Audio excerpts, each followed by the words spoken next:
That's Robert Hillsborough.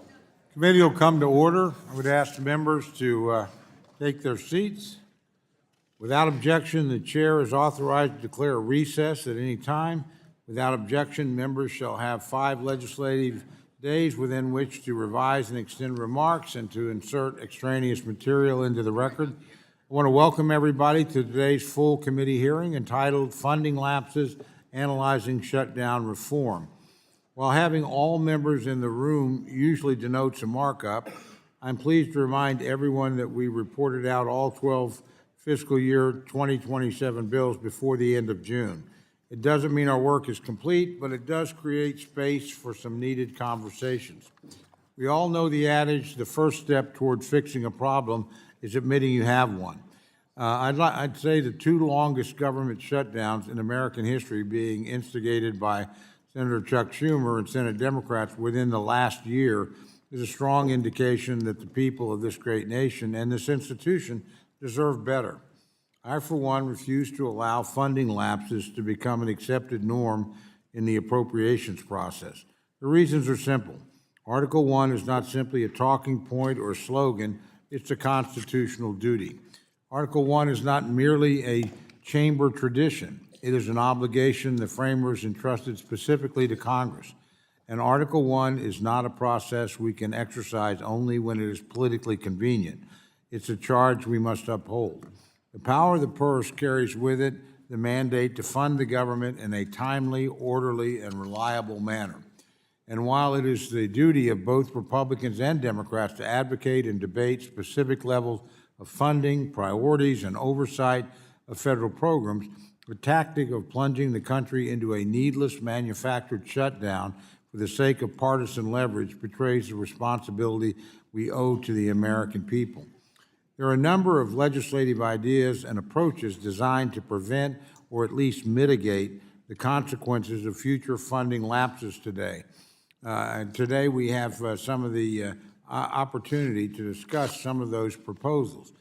Notably, we're also doing this before the full committee, giving all our appropriators on both sides of the aisle a forum to examine these concepts in an open setting. I sincerely thank our witnesses for taking the time to be here. This is unprecedented for us to meet in this fashion. As a matter of fact, we can't find another meeting like this on record other than the Zoom meeting we had for a member meeting, I think years ago. So this is very unusual for us to assemble in this way. We're together a lot when we're marking up bills, but we don't normally do hearings. That's a subcommittee function. But we thought this one was enormously important and timely. I certainly appreciate my good friend and fellow Oklahoman and former House member, so, you know, we've got somebody that understands how to do stuff over there, Senator James Langford, for making the trip across the Capitol. Along with Representative Tom McClintock, my longtime colleague, we worked together on the Budget Committee for many years, sat next to one another. We could never persuade anyone, either one, of anything, so, but good to have you here, Tom. And former OMB Director Shalonda Young, extraordinary figure in this committee's history and knowledge, expertise, not only former chief clerk of this committee, but obviously OMB Director and fixture on Capitol Hill, expert in these things. So we really appreciate you making the time to be here, Shalonda. Thank you very much. And we appreciate all of these excellent witnesses for their perspective. Before I give a quick reminder on decorum and proceedings for the hearing, I wanted to close with a reflection on this committee and the work we do. Nothing can replace the stability, certainty, and accountability that come from enacting full-year appropriations. That's because Article 1 isn't just a procedural exercise. It's the mechanism that ensures every member has a voice, every bill has the opportunity to be debated, and every taxpayer can see how their government is funded. When Congress abandons that system, decision-making becomes more centralized, rank-and-file members have less influence, and closed-door negotiations tend to replace committee work. Those conditions make funding crises more likely and more difficult to resolve. So while we may have differing views on the reforms discussed today, I hope we can all agree on one fundamental principle. Government shutdowns are reckless, and they are nothing, and they do nothing other than create chaos and uncertainty. There is never a circumstance where a shutdown is preferable to keeping the government open and working. Americans deserve a Congress that resolves its disagreements through deliberation, not disruption. Finally, as the committee rarely conducts full committee hearings, a brief note on our process for today. We will generally follow the same process we follow during our subcommittee hearings. Our witnesses will each make brief opening statements. Following opening statements, we will recognize members of the committee for 5 minutes for questions, alternating back and forth between the majority and the minority until all members who wish to ask questions have had the opportunity to do so. During our full committee markups, I'm generous with the 5-minute rule. Today, though, I must be somewhat less generous given both the large number of members present for this hearing and given the fact that our witnesses are themselves very busy people who have generously agreed to appear before us today. I would ask each of us to confine ourselves to 5 minutes of question. I want to again thank you for your cooperation. With that, I would now yield to Ranking Member DeLauro for 5 minutes for any comments she wishes to make. Thank you very much, Chairman Cole. As always, I appreciate your friendship and our partnership on this committee. Let me just say a big thank you to our witnesses, and what a delight to have the former Director of the Office of Management and Budget, Shalonda Young, with us today. Thank you. Thank you for your years of service. Thank you for your direction at OMB, and thank you for your direction of this committee and where we've had the opportunity to work together. Senator Langford, welcome to you this morning. And Congressman McClintock, delighted that you're here testifying before us today. We are convened to hear from sponsors of legislation to change the government funding process to put in place permanent, automatic, continued funding as a default position if annual appropriations have not been enacted. Fundamentally changes how the Congress funds our government. It replaces the current annual appropriations deadline with a standing default. Continuing resolutions, often called CRs, are temporary extensions of funding that bring forward the prior year's funding agreement, typically with few changes. They are imperfect tools, even under the best circumstances. They can be helpful when used sparingly and can be important to facilitate full-year funding agreements. But they should not be our first choice. They should not be made automatic. All of us here, at least at one point in our careers, have been charged under the Constitution with protecting the primacy of Congress's power of the purse. Nearly every president has endeavored to undermine that primacy, but rarely have we seen one go so far as the current administration. President Trump and Budget Director Russ Vought have sought unprecedented control over federal spending, ignoring the Constitution and breaking the law in their efforts to take the power of the purse for themselves. It is their goal, and I believe it is to abolish the appropriations process entirely. Those of you who know me know the depth of my faith in the appropriations process. I view it as the center of government. Nearly all the government does is touched by appropriations. This administration has wrought havoc upon our system through impoundments, rescissions, reconciliation, and reducing federal grants to partisan weapons. Ceding authority to this administration and any future administration would all but complete their mission. It would cement nearly complete control over government funding within the White House. Why? Why would we voluntarily forfeit that authority? Why would we choose to diminish the role of this committee? This is our responsibility, laid out in the Constitution. The Constitution is unambiguous. Article 1, Section 9, Clause 7 states, and I quote, "No money shall be drawn from the Treasury, but in consequence of appropriations made by law," end quote. James Madison wrote, and I quote, "This power over the purse may, in fact, be regarded as the most complete and effectual weapon with which any constitution can arm the immediate representatives of the people for obtaining a redress of every grievance," end quote. Giving the president power over the sword and the purse would make him, in effect, a king. The decision to separate these powers was not accidental. It was a deliberate choice that is foundational to our system of government. The founders were wary of vesting too much power within any single branch of government.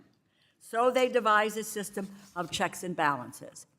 The requirement that the president come to the Congress to ask for funding for their government was designed as a forceful check on their authority. Deferring to the executive through continuous automatic funding substantially weakens that check and empowers the president. It takes power away from those elected to represent the needs of the American people. Providing a permanent and unlimited grant of funding would surrender essentially all of Congress's authority over government spending to the president, one individual making the decisions. The president could veto any spending legislation they even mildly disapprove of, with little consequence. In fact, they would be rewarded with greater discretion over spending under the automatic funding measures proposed, creating a powerful incentive not to negotiate. Auto CRs are permission never to finish the process at all. There ought to be a reasonable push and pull between the branches of government. That is what the founders intended. A permanent government-wide appropriation for the president would stack the deck in favor of the executive against the Congress, weakening the branch of government closest and most accountable to the American people. I also strongly believe that the permanently funding the government would incentivize some in this Congress to harden their positions and refuse to earnestly engage in the difficult but important work of bipartisan compromise. The strength of the appropriations, and I emphasize bipartisan compromise. Appropriations is the only piece of legislation where you need to have Democrats and Republicans, House and Senate agree before it goes to the president for his signature. Otherwise, the government shuts down. Bipartisan compromise is what we need to have. The strength of the appropriations process is that the House and the Senate, Democrats and Republicans, must work together. They need to forge that agreement. Foregoing that process would exclude the diversity of views represented in the Congress in favor of the fiat of one individual, the president. While the permanent continuing appropriation proposals before us would keep the government open on paper, in practice, they would sacrifice many government functions. From year to year, the funding needs of the federal government can change substantially. Perhaps there is a submarine base in serious urgent need of repair. Or maybe an economic downturn has pushed more families into poverty, forcing them to rely on nutrition assistance to feed their families. Automatic funding would fail to account for these changes.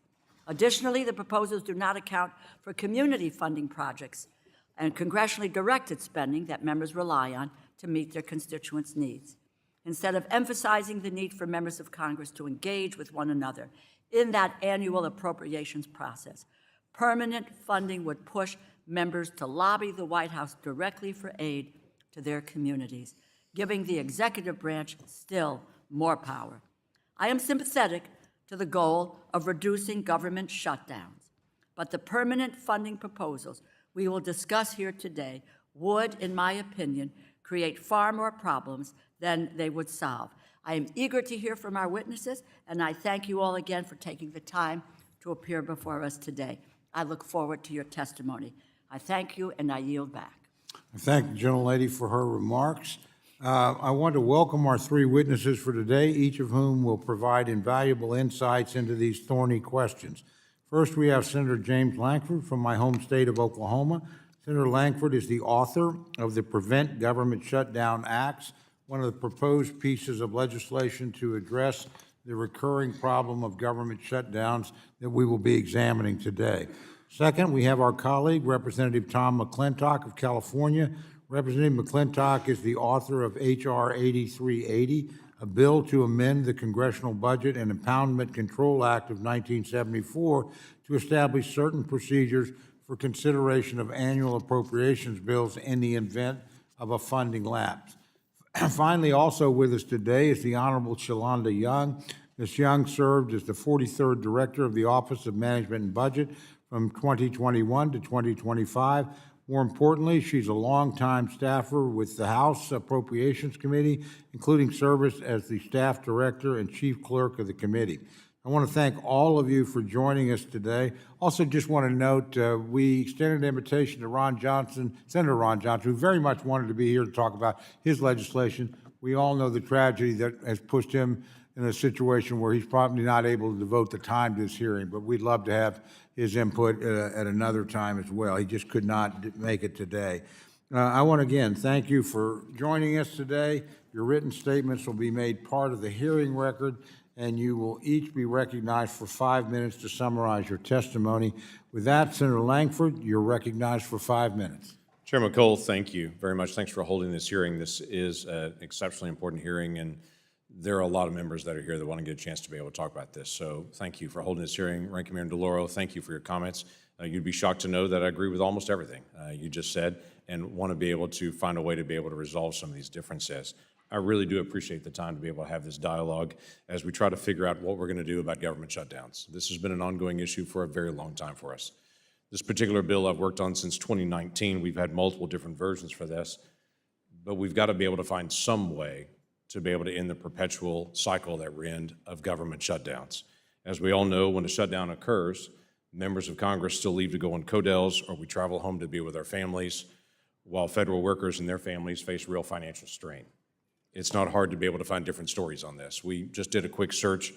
Cherie Quick is a TSA agent in Las Vegas. During the last shutdown, she showed up to work every day and had no pay. She had to make decisions every week how to be able to put gas in her car, pay the electricity bill. She went more than 40 days without a paycheck. She didn't know how she was going to pay for her essential blood pressure medication. That happened because we didn't resolve our differences on time. That's both parties. That's happened over and over again. We all know it to be true. Federal workers and their families should not suffer when Congress has not finished their appropriation work, but they do. Some of you in this room may even remember December 2018, that particular shutdown, when we all left for Christmas and federal workers all got lumps of coal. It happens. So the question is, how do we actually solve this? And I say, solve this together. I'm bringing you something unique today, a nonpartisan proposal. 7 years ago, I sat down with my Democratic colleague, Maggie Hassan from New Hampshire, to develop a plan to end government shutdowns in a nonpartisan way. As we worked alongside Representatives Arrington and Panetta to get more input and ideas, we came up with a very simple idea. This bill has had multiple changes and a lot of input from both sides of the Hill, from countless members and from staff. It received technical assistance from the Office of Management and Budget under President Biden, and then it's also received technical assistance from the Office of Management and Budget under President Trump. The bill does not solve every fiscal and budgetary problem that we need to address. It just solves one thing. It prevents a government shutdown. Very simply, if we get to the end of a fiscal year and appropriations are not complete, an automatic continuing resolution kicks in for 2 weeks. It self-renews. But, however, here's the part that I think a lot of people miss. Members of Congress and the White House Office of Management and Budget have to remain in Washington, D.C. We have no official travel budget, nor can we use our campaign travel budget to be able to leave. We're in session 7 days a week, and we have to remain here working on one thing, appropriations. The bill actually prevents us from moving to other topics until we finish the appropriation work. The goal is not an automatic CR. The goal is to finish appropriations. And if we haven't finished our constitutional responsibility of appropriations, we have to remain in session 7 days a week until we finish appropriations work. Nothing is more motivating in this town than jet fumes. This is an opportunity that we have to be able to say the pressure will not be on members of the federal family that are working at TSA and other places. The pressure will be on us to be able to finish our work on time. And as my mom, the Sunday school teacher and school teacher, often said, if you don't finish your work during class, you have to stay after class until it's done. The proposal's just that simple. The bill's been endorsed by a growing list of think tanks, unions, and associations across the political spectrum. As we put this idea out over the past several years, we've been very pleased at the number of groups that have stepped in and said that would work. That's actually an idea that could actually get accomplished. Let me just list a few of them to you. We've given you the full list of these, and Mr. Chairman, I'd like to ask unanimous consent that the full record of the letters we've received so far be put in the record. Without objection. Thank you, Mr. Chairman. Let me list just a few of them that have so far endorsed this idea. The America First Policy Institute, the American Federation of Government Employees, Americans for Prosperity, Americans for Tax Reform, the Bipartisan Policy Center, the Committee for Responsible Federal Budget, the Association of Firefighters, the International Brotherhood of Teamsters, the Iraq and Afghanistan Retired Veterans of America, National Active Retired Federal Employees Association, the United States Steelworkers, the United States Travel Association. I can give you on and on and on and on. It's a very diverse group. It's not a group that's all on one side or the other. It's a diverse body that says, let's figure out a way to be able to solve this problem. A national poll was recently conducted on this simple idea, and 80% of the people liked this very simple idea. There's a lot of things we can talk about, and I really do look forward to the dialogue here, but we feel like this is just a common sense, nonpartisan way to put us in a position to finish our work, to do appropriations, but to also protect the federal workers that desperately want a solution to this. With that, I yield back, Mr. Chairman. Thank the gentleman for his testimony. We now move to Representative McClintock. Mr. McClintock, you're recognized for 5 minutes. Well, thank you, Mr. Chairman, and thank you for co-sponsoring H.R. 8380, and thank you for affording me the time to discuss it with your committee today. I believe the Budget Act of 1974 establishes a methodical, logical, and powerful process to bring spending in line with revenues. It just doesn't work very well. And I think the biggest problem is, of course, that it requires hard trade-offs and decisions, and sorry, there's nothing we can do about that. Whatever process we use, the decisions aren't going to get any easier. Periodically, we hear calls for a new bipartisan debt commission. Well, of course, we already have a bipartisan debt commission. It's called Congress. And Congress does have a clear process. The Budget Act requires both houses to set limits on both discretionary and mandatory spending by April 15th each year. The discretionary limits, the 302A allocations, go to this committee, which dutifully every year marks up 12 appropriation bills, and the House works overtime to craft those bills. Meanwhile, the mandatory limits are supposed to be sent as instructions to the committees of jurisdiction to adjust statutes to adhere to those levels, with all of those changes dropped in the reconciliation bill. But here's the problem. The appropriation bills are subject to cloture in the Senate, which means the hard work of the House can simply be blocked by a minority of senators. The clock runs out, and Congress is then faced with the Hobson's choice of a government shutdown, or in desperation, we simply throw away the appropriations bills and vote a continuing resolution, which is the path of least resistance. This also wreaks havoc on the reconciliation process. Because reconciliation gets expedited consideration in the Senate, it's often used, as it is right now, not to comprehensively address mandatory spending, but rather to address whatever shiny object or exigency that presents itself at the moment. And that's how the House got wrapped around the axle on Obamacare in 2017. It's how we passed the big, beautiful bill last year. Now, I happen to think the BBB was a remarkable accomplishment, addressing a variety of majority objectives through the Reconciliation Act. Unfortunately, it didn't address the one objective for which the process is designed, a balanced budget, or at least a less imbalanced one. And of course, most recently, we use it to address the impasse over DHS funding and currently for defense funding and election reform. In my opinion, those are all worthy objectives. But once again, they're not the objective of the Budget Act. So this bill makes one simple change. It provides the same expedited consideration for appropriation bills in the Senate that we already give the reconciliation bill. Now, this isn't a cure-all. The fiscal decisions attendant to the budget aren't going to get any easier. And since the Senate and House are designed to disagree, it's still going to require intense negotiation between the two houses. But it would at least remove the blockage that often prevents that discussion from taking place, and it reduces the temptation to misuse reconciliation in order to bypass closure. So that's it in a nutshell, Mr. Chairman. As the President would say, in all caps, thank you for your attention to this matter. I thank the gentleman very much for his testimony. We now turn to Director Young. You're recognized for 5 minutes. Mr. Chairman, Ranking Member DeLauro, thank you for having me, I think you all are my friends, but I somehow, from private life, find myself back here. But I'm back here because I love this committee, and I love this process.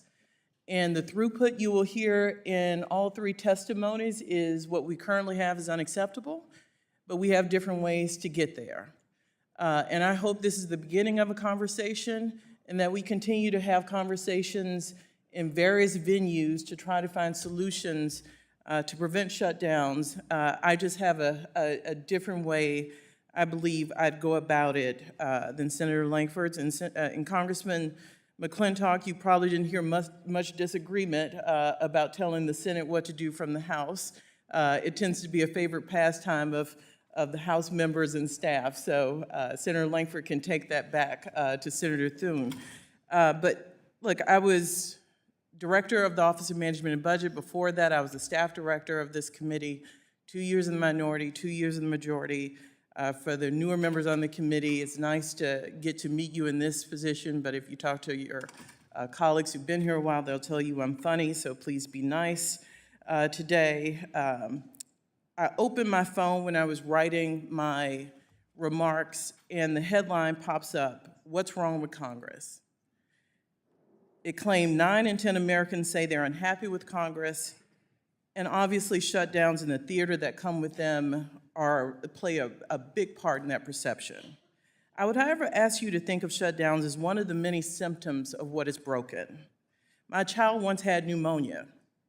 We took care of the fever, it made her comfortable, but if we didn't figure out what was causing the pneumonia, we would have continued in this do loop. That's how I think about shutdowns. For too long, congressional dysfunction has been shrugged off as the norm, while congressional leadership uses workarounds as substitutes for the difficult work of legislating. Notice I didn't say a party. We've reached this point because it's devolved over time. For example, using the reconciliation process to bypass the Appropriations Committee. I consider that a workaround. These tactics allow the institution to continue to limp along, deepening the dysfunction most Americans now expect. If the goal is institutional restoration, reclaiming Congress's spending authority is a logical starting point. Although this past year's shutdowns might suggest appropriations are especially difficult, I think the opposite might be true. Because federal spending directly affects your constituents, it offers one of the clearest opportunities for legislators to find common ground and demonstrate responsiveness to the needs in their districts. As we think through potential solutions, we also must refrain from making matters worse. After all, more cameras in hearing rooms have resulted in a lot of theatrics. I'm sure today will be different. A reflection of good intentions, but leading to awful outcomes. I view legislation creating automatic CRs in that light. Automatic CR legislation is likely to empower bad actors, looking to frustrate, compromise, or hijack appropriations for their own legislative priorities, and will lead to worse, less responsive governing. Because of the need to reach compromise each year, annual appropriations are a key way that Congress ensures spending meets the evolving needs of the country. A minority in the Senate or a president wielding their veto can more easily obstruct enacting appropriations bills without risking blame. Even efforts by Congress to assert its power of the purse or rein in executive abuse through appropriations would require veto-proof majorities to overcome a resistant president. Ultimately, automatic CRs would risk making it easier for the president to hold annual appropriations legislation hostage, whether by insisting on the inclusion of his or her priorities, demanding the passage of unrelated legislation, or resisting the inclusion of bipartisan oversight in those bills. You know, sitting here, I think about 2023, when I was OMB director. Went in on a Saturday, September 30th, thought we were shutting down the government. Speaker McCarthy was speaker at the time. Got there at 9 o'clock, thought we'd do an orderly shutdown, and Speaker McCarthy said absolutely not, and put a hard bill on the floor, and it passed. I'm not sure with a fail-safe like automatic CRs that day would have happened, and I believe we would have shut down. And that was a tough vote and a tough thing for the speaker to do, and we didn't get all our priorities in that bill, including Ukraine funding, which was incredibly important to our White House. but I believe the Speaker did the right thing, even if I didn't know it that day. The breakdown of the appropriations process reflects broader institutional atrophy, not unlike the decline of the authorization process before it. Let's be real, all we have is NDAA. And that's so far. We'll see how the year goes. One potential reform is to expand the size and representation of Congress's spending committees. In addition to considering membership structure, congressional staff also require significant expansion. As executive cooperation has declined, Congress has lacked the staff capacity and resources to counterbalance that shift. There are also promising ideas on apportionment reform, changing the budget resolution schedule so it's not an impediment to appropriations. I know Mr. Womack has legislation on that front, and frankly, providing more specificity in appropriations law and less reliance on reports that don't have the weight of law. Look, my recommendations, just like the others I've talked about today, are not a cure-all. No process or structural change trumps political will. It never has. When I was OMB director, there were no shutdowns, and it wasn't because we got everything we wanted. We chose, and many of you chose in this room, to put the stability of the country over strongly held positions on both sides of the aisle. We have done it before, we can do it again. I look forward to your questions. Thank the gentlelady for her remarks. Let me begin the questioning. I want to start first with you, Senator Langford.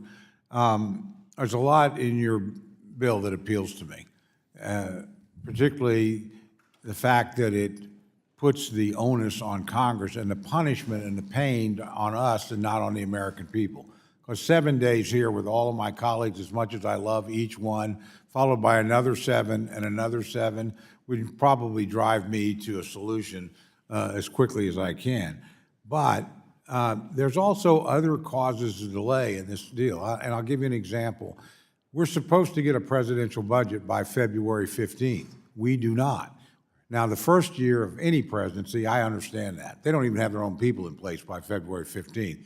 But the second and third years, I don't find much excuse. We got it this year, April 1st, something like that. It's weeks late. We're also supposed to have a top-line number from the congressional, Budget Committee. I don't think we've gotten that in at least 6 Congresses on either side. It was so divided when Speaker Pelosi was Speaker that Democrats could not literally get a budget out of their own budget committee, let alone across the floor, and she had to deem a budget.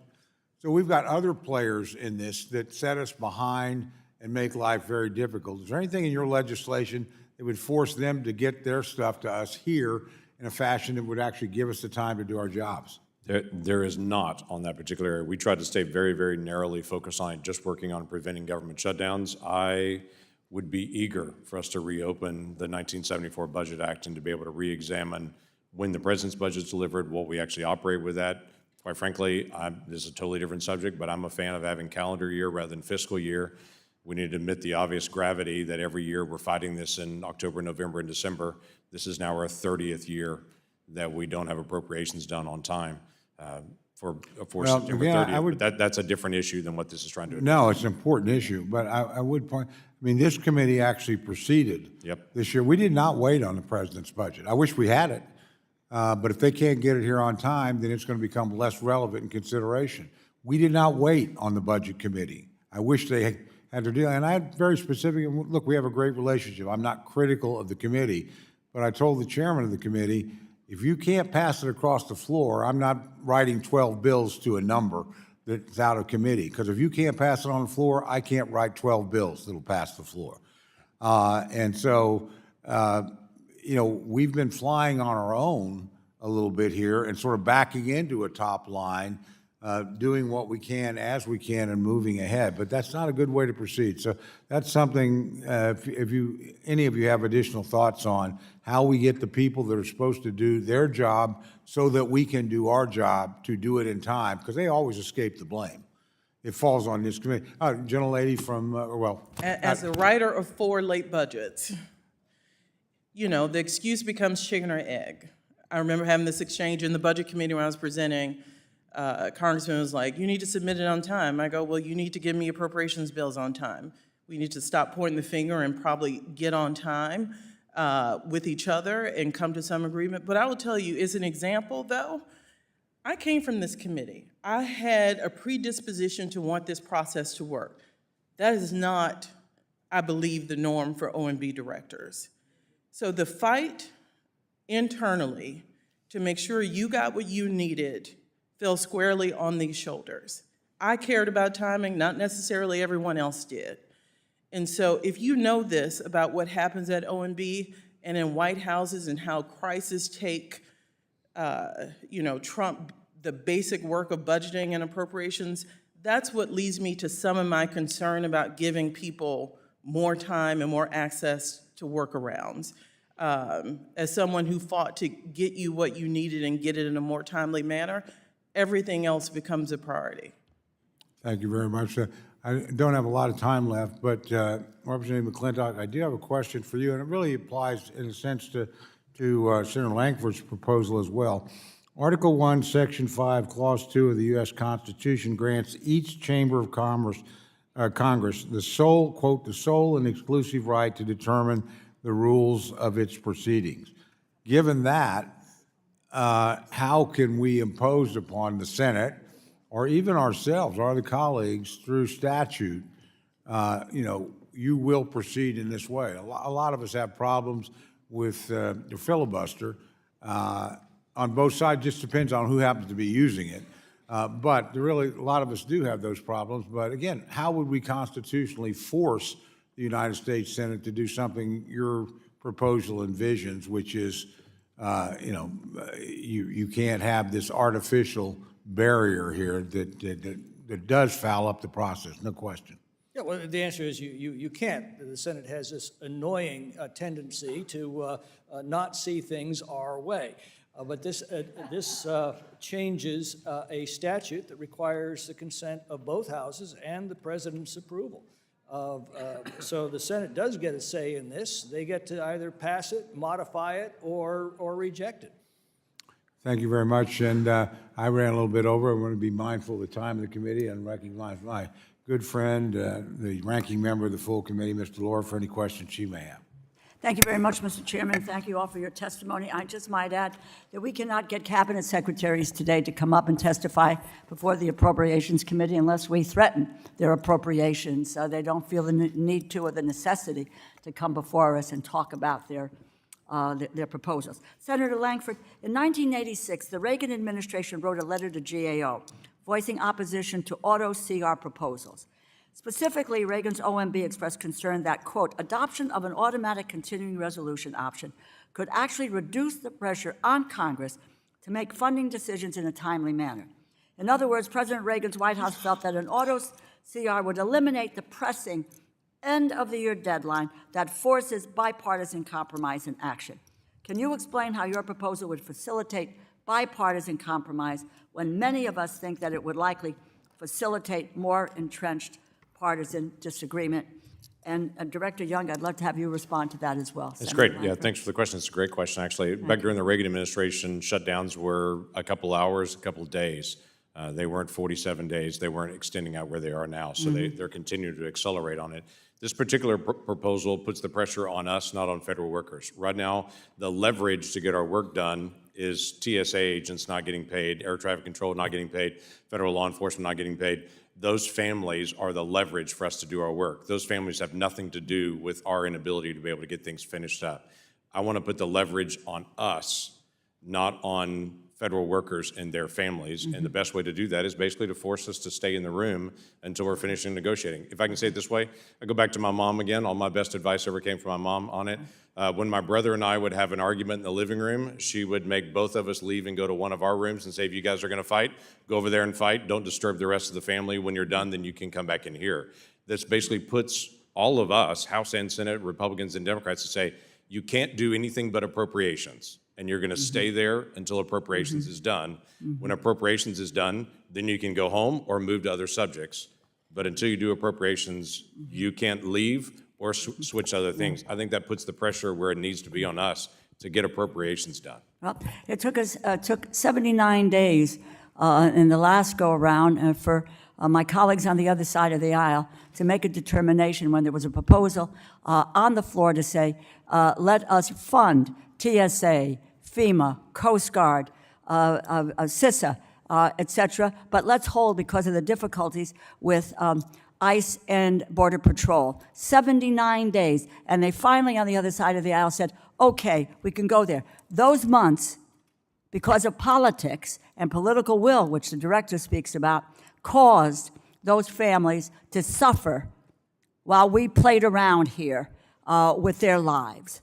Let me ask you, Director Young, to respond to that same question of how does this proposal of an auto CR facilitate bipartisan compromise? I'd just love to get your views on this.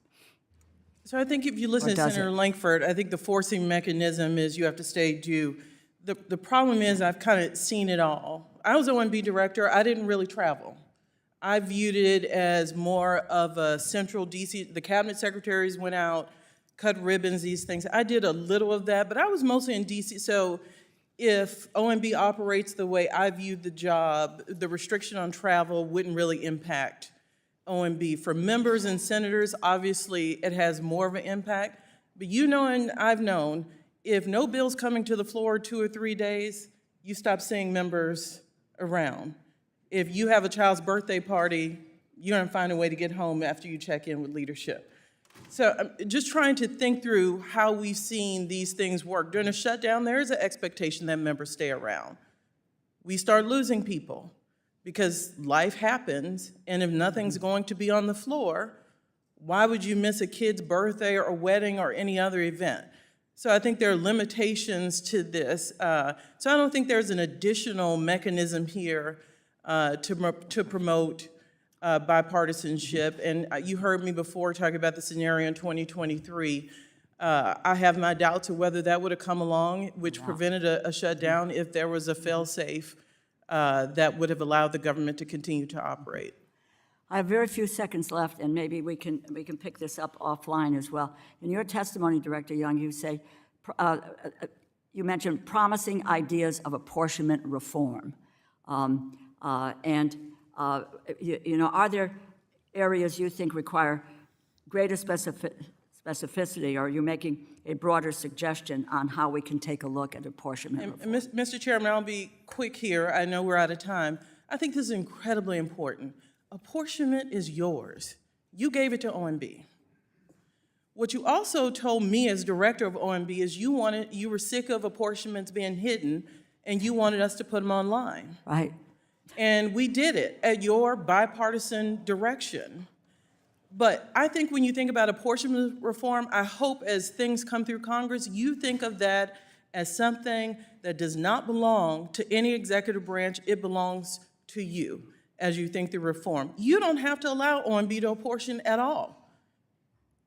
It used to be appropriations to agencies, and that's it. That's hard because agencies have gotten so big and complicated. OMB served a role, but if OMB is not doing the job you wanted to do, whether it be mine or this one, it belongs to you, and you can take it back if they are not exercising that authority in the way that Congress wants it to.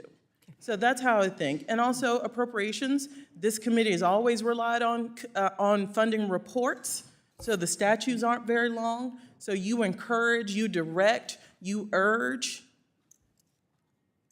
If that's not being listened to, more of those things need to go into statute rather than the suggestive report language.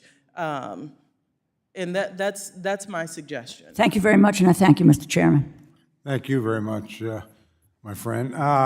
We next go to Chairman Adderholt, but before you're recognized, it is your birthday. And so the newly established tradition, the Boehner birthday song will be rendered. This is your birthday song. It doesn't last too long. Hey, the gentleman's now recognized. Thank you, Mr. Chairman. I would say that I'm usually not in appropriation committee meetings on my birthday, but looking back, I usually am in appropriation meetings on my birthday. So, but I will say this is the first time I've been in a full committee hearing on my birthday. So this is a little bit different day, but it's great to have Senator Lankford, Congressman McClintock former Director of OMB, Shalonda Young. Good to have all of y'all here today and for your testimony and your thoughts on this issue. I know this is an issue that every one of us have dealt with, whether you've been here in one term or whether you've been here many, many terms. Let me address the first issue or first question to Congressman McClintock. Of course, you're an authorizer, and here we are as on the appropriation side here in this committee. How do you see the relationship between authorizing and appropriations in the process? And as far as do you think there needs to be greater alignment between authorizers and appropriators? And what do you feel like could be changed to make that more easy to try to maybe avoid a shutdown? Well, of course, I've always been very critical of the tendency of the House to continue to fund programs that are unauthorized.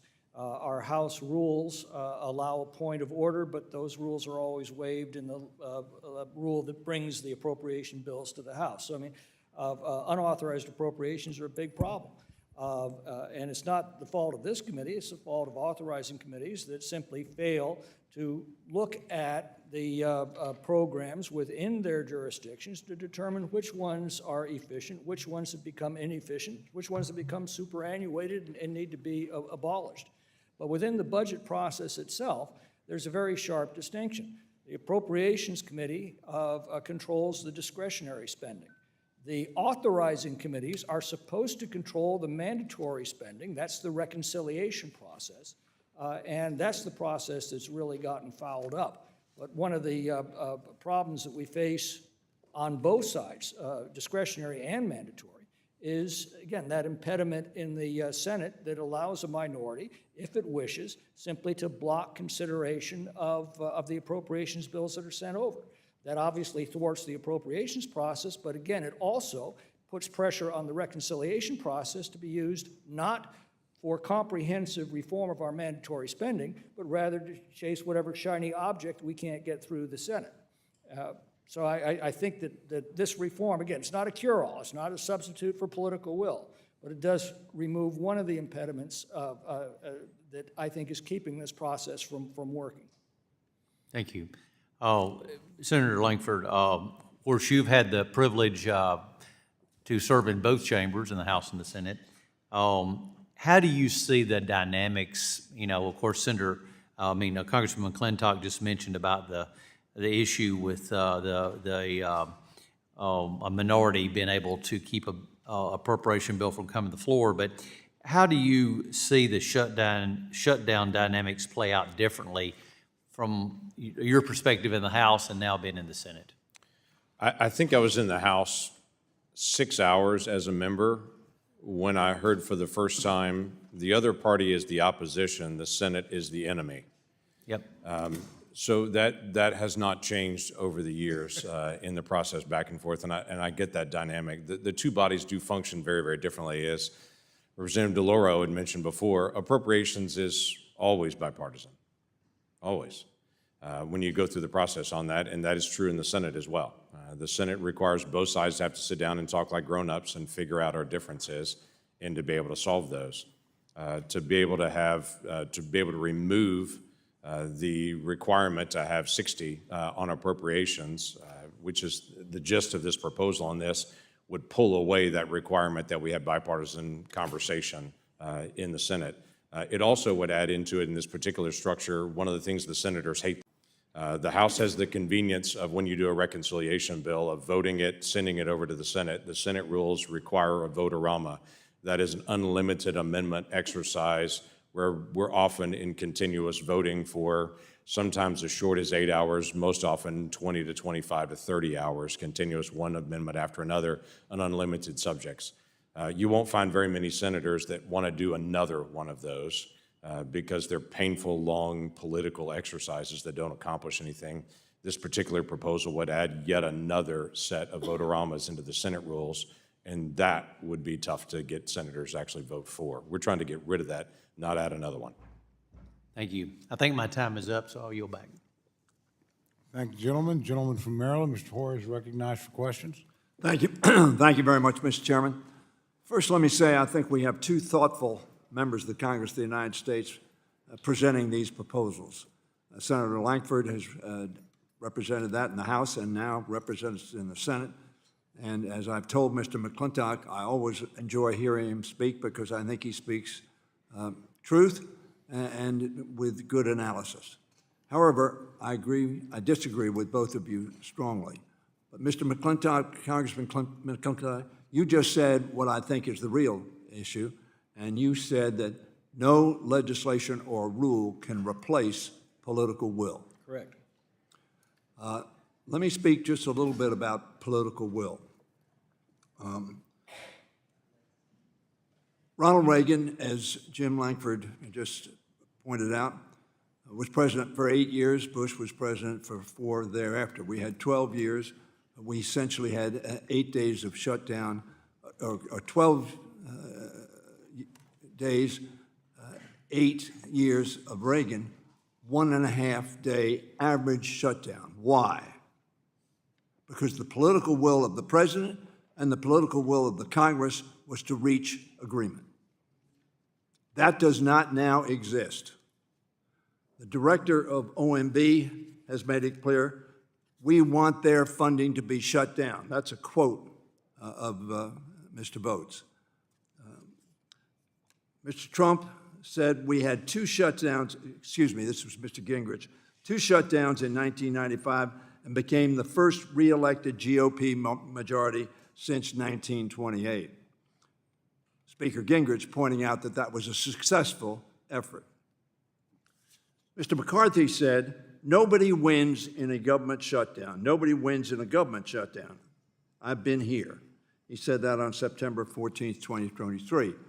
He believes partially he was removed for facilitating agreement between the two parties rather than a partisan shutdown and confrontation.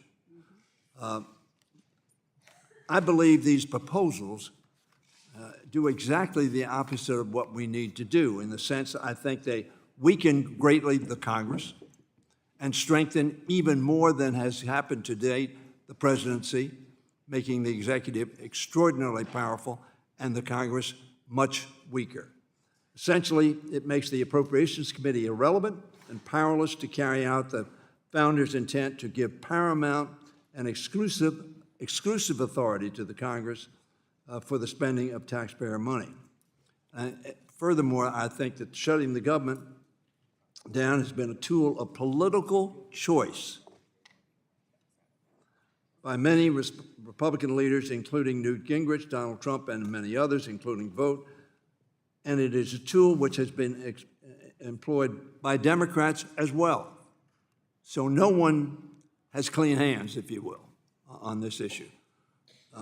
But let me refer to the director of OMB. Director Young, when Congress provides only broad, outdated funding through CRs, who makes the operational decisions about what is delayed, reduced, or prioritized? That is typically some combination of the agencies and the Office of Management and Budget, and probably some insight from the White House if it is consequential enough. So in fact, what a shutdown does, by the failure of the political will of which Congressman McClintock talked about, it enhances greatly the authority and ability of the President of the United States and through OMB and through his agencies to set policies for those agencies. Yes, during a shutdown, each agency has to tell the American people what is open, what is closed, and as we all know, that is different even within the same administration. One year it could be this is, and it was politically tough, and they changed their shutdown plans to something else. So there is a lot of latitude for the president to make those decisions. Let me say to Senator Lankford, I represent approximately 77,000 federal employees. I feel their pain. I know their pain. And obviously, that pain visited on not only government employees but on others as well is reflected in how many people are looking for a solution. But I really say that as we did under Ronald Reagan, I was here all 8 years he was president, and George Bush, we rarely shut down the government. Under Joe Biden, with a Republican Congress, we didn't shut down the government at all, not once, because we reached agreement. And political will, I suggest again, Congressman, is in fact the answer. Not weakening the Congress of the United States, not saying somebody else will get government going. The incentive for the administration to undermine agreement is heightened by, I think, these proposals. Although I would like to see the Senate, I'm one of those that thinks the Senate needs to reform itself so that it can do its business. Thank you, Mr. Chairman. Thank the gentleman. The gentleman from Idaho, Mr. Simpson, is recognized for questions. Thank you, Mr. Chairman, and thank you all for being here. I actually like all of this discussion of what's going on. Mr. McClintock, I'm not optimistic the Senate would listen to us, but I agree with what you're trying to do. The filibuster rule has been changing forever. It was originally 2/3 vote. They dropped it to 60 because 2/3 was too hard. And then they decided, well, we shouldn't do it for judges or confirmation, so we'll drop it to 50 for those positions. The appropriations process and appropriations bills are something that the federal government has a constitutional responsibility to do. And I think if we have a constitutional responsibility to do it, the Senate ought to do it with simple majority. If they want to change their vote-a-rama rules, I don't even know what those are, but they could change those too if that became a problem. But I'm not optimistic that they will listen to us. So, I talked to my 2 senators and they don't like the idea. So anyway, but Consider it a helpful suggestion. it will be a helpful suggestion. I agree with that. And Senator, I agree with your proposal. I like parts of it. I think it's a good idea that puts the responsibility back on us to do this. But if you listen to everybody in this room, almost everybody in this room would say they're opposed to shutdowns. They don't want government shutdowns. We want to make sure that doesn't happen. And yet they continue to happen. And they're getting worse and worse and worse. And when you get narrower and narrower majorities, they're going to become more frequent because all of a sudden, any individual can become a king. If I don't get something that has absolutely nothing to do with funding over in this bill, I'm not going to vote for this. And we've all seen that happen. Happens every day around here. That's a problem. But we even had shutdowns when we had some of our largest majorities. And that is a problem. And I noticed that Rosa mentioned the shutdown where they proposed funding everything except ICE, and we didn't go along with that until the very last. It was because I don't think you can pick and choose. I don't think that's right. And ultimately, how did that work out for you? We got ICE funded for 2 years, which I disagree with. Because all of a sudden, we don't have the ability to change and have oversight hearings of what the funding is for the next couple of years. I think that was the wrong thing to do, but we were kind of at odds of not being able to do anything else. And that's a real problem. But I do want to compliment Tom and Ranking Member DeLauro, and actually Susan and Patty over in the Senate, Senators Collins and Murray. They have been working on trying to get us back to what's called regular order, what we all refer to as regular order. I think one of the biggest problems that's driving this is we haven't followed the Budget Act of '74. We need a budget resolution. We need to know what the 302A is. They are hard to do. I listened to a speaker from one of our institutes here saying, most members of Congress don't even know what a budget resolution is, have never voted for a budget resolution. When I was a freshman, I came back early from my dad's funeral to vote for a budget resolution. That's how important they were. And then all of a sudden, they became too hard to pass, so we stopped trying, and we started deeming numbers. And the House deems a different number than the Senate deems. So consequently, how do you conference a bill if you don't have the same numbers? And you don't have the same numbers until the four corners or leadership gets together and decides what that is. But if Senator Murkowski is marking up her interior bill to $40 billion and I'm marking it up to $38 billion, How do you conference that? You can't. We need to get back to regular order, and I will tell you, we have been moving in that direction. I think Chairman Cole has emphasized that, and we've been trying to get back to having a budget resolution, but it includes other committees. And you talk about the authorizing committees and things that go in our bill that are unauthorized. I don't put anything in my bill that hasn't been approved by the chairman of the authorizing committees. I have to get their approval to put it in, or they could object to it on the floor. Now, is that right or wrong? I will tell you, one year I brought a bill down that defunded all the Endangered Species Act and critical habitat. And people thought I was crazy. The reason I did it, I was trying to make a point. The Endangered Species Act had not been reauthorized for 23 years at that time. It still hasn't. The authorizing committee need to get busy and do their job with the reauthorizations of some of these things.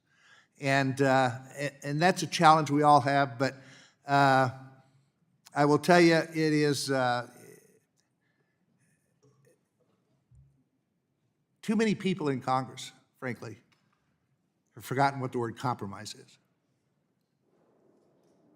We work with compromise in this committee. Our subcommittee, Shelley Pingree and I sit, as do all the ranking members and chairman, sit and work on a compromise trying to solve that.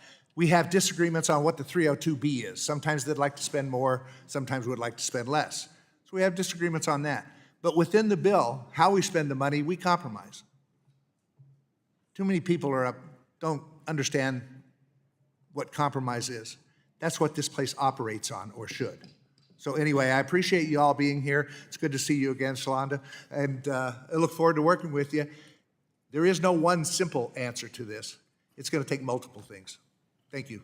Thank the gentleman for his questions. The gentleman from Georgia, Mr. Bishop, is recommended. Thank you for coming before the committee today. Your many years of experience working as professional committee staff with appropriators on both sides of the aisle, as well as your commendable service at OMB, is invaluable to this discussion.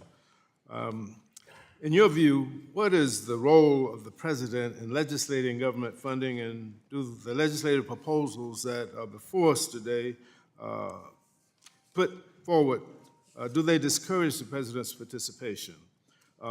Put slightly differently, do these proposals promote a more functional political system that encourages accountability of Congress and of the president to the public? And to Mr. Langford, related to my question to Ms. Young, while your legislation goes into quite some detail on the restrictions on members of Congress and congressional procedures during a lapse, it is completely silent on the president. Yet the president has an immense role in negotiation of appropriations legislation and has many tools to hinder the process. Why does your legislation provide no carrots or sticks to encourage the president's participation in the appropriations process? In fact, the 2018 shutdown happened because President Trump refused to work with the House and Senate of his own party. After Mr. Langford's response, Ms. Young, I'd like for you to let me know your thoughts on ceding Congress's role in appropriations without providing any mechanism of accountability for the executive branch. I'll go first. So to combine kind of what you and Congressman Simpson talked about, look, there are lots of things that come through White Houses that are difficult. White Houses operate in 6-hour sprints a day. When you have something complicated like the appropriations process and the budget, I've seen it firsthand. It is difficult. It requires intense engagement to get all 12 bills done, and sometimes it does not matter the party. It would be easier to find an off-ramp. So I look at all these proposals. I don't want to provide any more off-ramps for people not to do the hard work. That's how I look at all of it. I don't want the same thing, this authorization process that Chairman Simpson talked about, to happen to this committee. And we all know, we can say it, we all know once you stop doing something and you give people an out, it does not stop. Once you say you don't have to vote on this amendment and forget open rules and this and that, it doesn't go back. So we've seen this tail, And my fear is presidents, White Houses, OMBs, of the thousands of things they have going on, this becomes a distraction. And if you give them an easy way to deal with it, and I'll put congressional leadership in that box, that is the path they will take. That is how I look at the lens of all recommendations that come up, a worthy aim to prevent shutdowns. I want people to do more work, more rooms together, more codel so we know each other and have relationships and can find compromise. I want more, not less, interaction. Senator Langford? Yes. Great question, by the way, on it. If I can just clarify just a couple of things on this. I don't want this proposal to be misunderstood. This is not the government on autopilot. This is us sitting every day at our desk having to work. It takes the pressure off of federal workers and their families and puts the pressure where it should be on us. Right now, the pressure's on federal workers and their families, and we leave and go home and go to birthday parties and go to other things. And so I think this is being misunderstood. This is not just autopilot. This is pushing us towards appropriation on it. The one change is the pressure point is on us rather than on them. That's why the American Federation of Government Employees Union. What about the pressure on the president? What about the executive branch? The pressure on the president is, this is actually long discussed in it, that we've done in a bipartisan way, and it's been several versions of this, is the members of Congress, our staff, we can't travel, official travel, whatever it may be. OMB, their staff doesn't travel. Now, OMB doesn't travel much on it, but we looked at who are the budget negotiators that are there, but we did not put a limitation on the President of the United States. That is a different role. That means if he's not interested in pushing it, or his budget director doesn't want to get it done, they can just sit on it and do nothing. Well, I would only disagree in the sense that whoever the political party is of the president, if we're all sitting here looking at each other for a week, we will find a way to be able to press the president and to be able to say the people that support you are stuck in this spot. We've got to be able to find a way to be able to work together. Mr. Chairman, may I have 30 seconds for Ms. Young to respond to that? Gentleman is recognized for 30 seconds. Thank you. I've done lots of these negotiations. Members, when they're sitting around waiting to see if the smoke from the chimney comes. When I was OMB, I was on the phone with Ken Calvert. I was on the phone with like every one of you who sit in rooms. Most members aren't in those rooms. And what happens is they're waiting, just like the American people are waiting. So I think in practicality, most members are not going to sit. We don't sit on the floor and have these negotiations. We have these conversations and negotiations of our subcommittees, congressional leadership. If the president is engaged is at the White House, I get the point, but the way they have tended to operate is the majority of the members aren't beholden to this process like the members of this committee are in OMB. So if you're sitting around for 5 days, you don't see the Pope smoke. Are you really going to miss a family event? Like you're not engaged in any meaningful way, and probably have other things that this isn't going to stop you from participating in. That's my worry. Or right now, it's TSA agents waiting for the Pope smoke rather than us, and I'm trying to take that away from them. Gentleman yields back. Well, reclaiming the committee's time. We will now go to gentleman from Texas, Mr. Carter, for any questions he may have.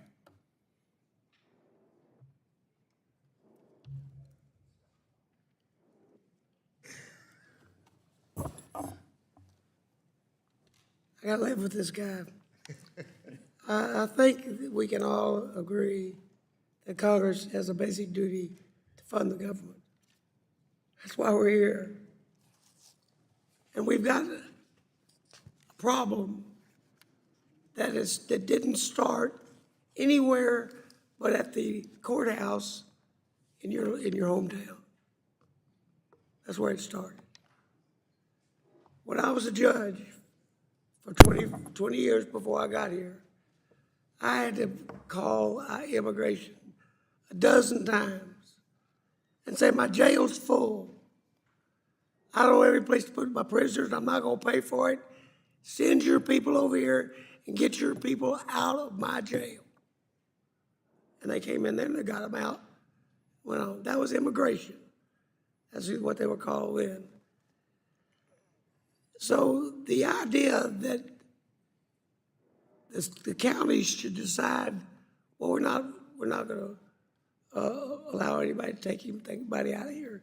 It's totally contrary to the way it operated for 20 years that I was on the bench. They were lazy getting them out. Now, they don't get any help at all getting them out. So there's where this problem starts. And that's breaking the law. And after that, everywhere we go, somebody is slightly breaking the law again. And we're here now talking about funding this and coming up with it. I serve Fort Hood. I represent Fort Hood. I'm proud to serve Fort Hood. Fort Hood has around 15,000 civilian employees.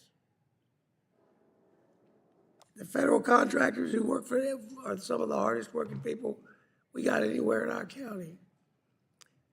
Could you explain how your legislation would protect the government contracts of these governors in these government shutdowns? What's happening to those people? First, that's my first question. So this proposal actually uniquely does that because it provides the funding for the programming as well as the pay. And as we know, we just had a time where we determined we were going to pay employees, but we weren't going to pay contractors and we weren't going to pay programming. We had a situation where literally in the Coast Guard, for instance, the Coast Guard Coasties, they were actually paid, but they couldn't take their ships out because they didn't have gas because that was a contractor that provided the gas for it. They were getting their utilities cut off at some of their stations because they were getting paid, but they weren't actually getting any of the contractor pay that was actually going to it for programming. So what I've tried to do here is to say the functioning of government continues. We all have to stay here, and it is required in this. We have a quorum call every day. We cannot go into recess for more than 23 hours, so it requires everybody to be here. And I know folks want to be at birthday parties, but they literally have to tell their constituents, I left the work. That is not required now. Now, if you head home for a birthday party, that's not a violation of what we're doing. This actually changes it. It also takes away all official funding and campaign funding for travel and puts a quorum call here. So it puts us here at work where we should be to resolve our differences until appropriations is done. But it holds the programs, the contractors, and the federal family, the workers that are out there, holds them harmless because they can't do anything about us not resolving things, only we can. So the pressure goes on us. Well, I'm hoping, anybody else want to talk about what their proposal does to protect the contractors? Well, to your point, the continuing resolution introduces a great deal of indecision in contractors' relationships to the federal government.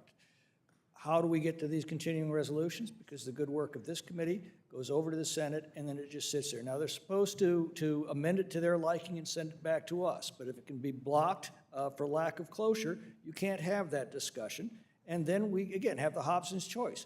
We either accept a shutdown with all of its devastating impact on the government, or we go to a continuing resolution and the contractors go from continuing resolution to continuing resolution, not knowing what is next.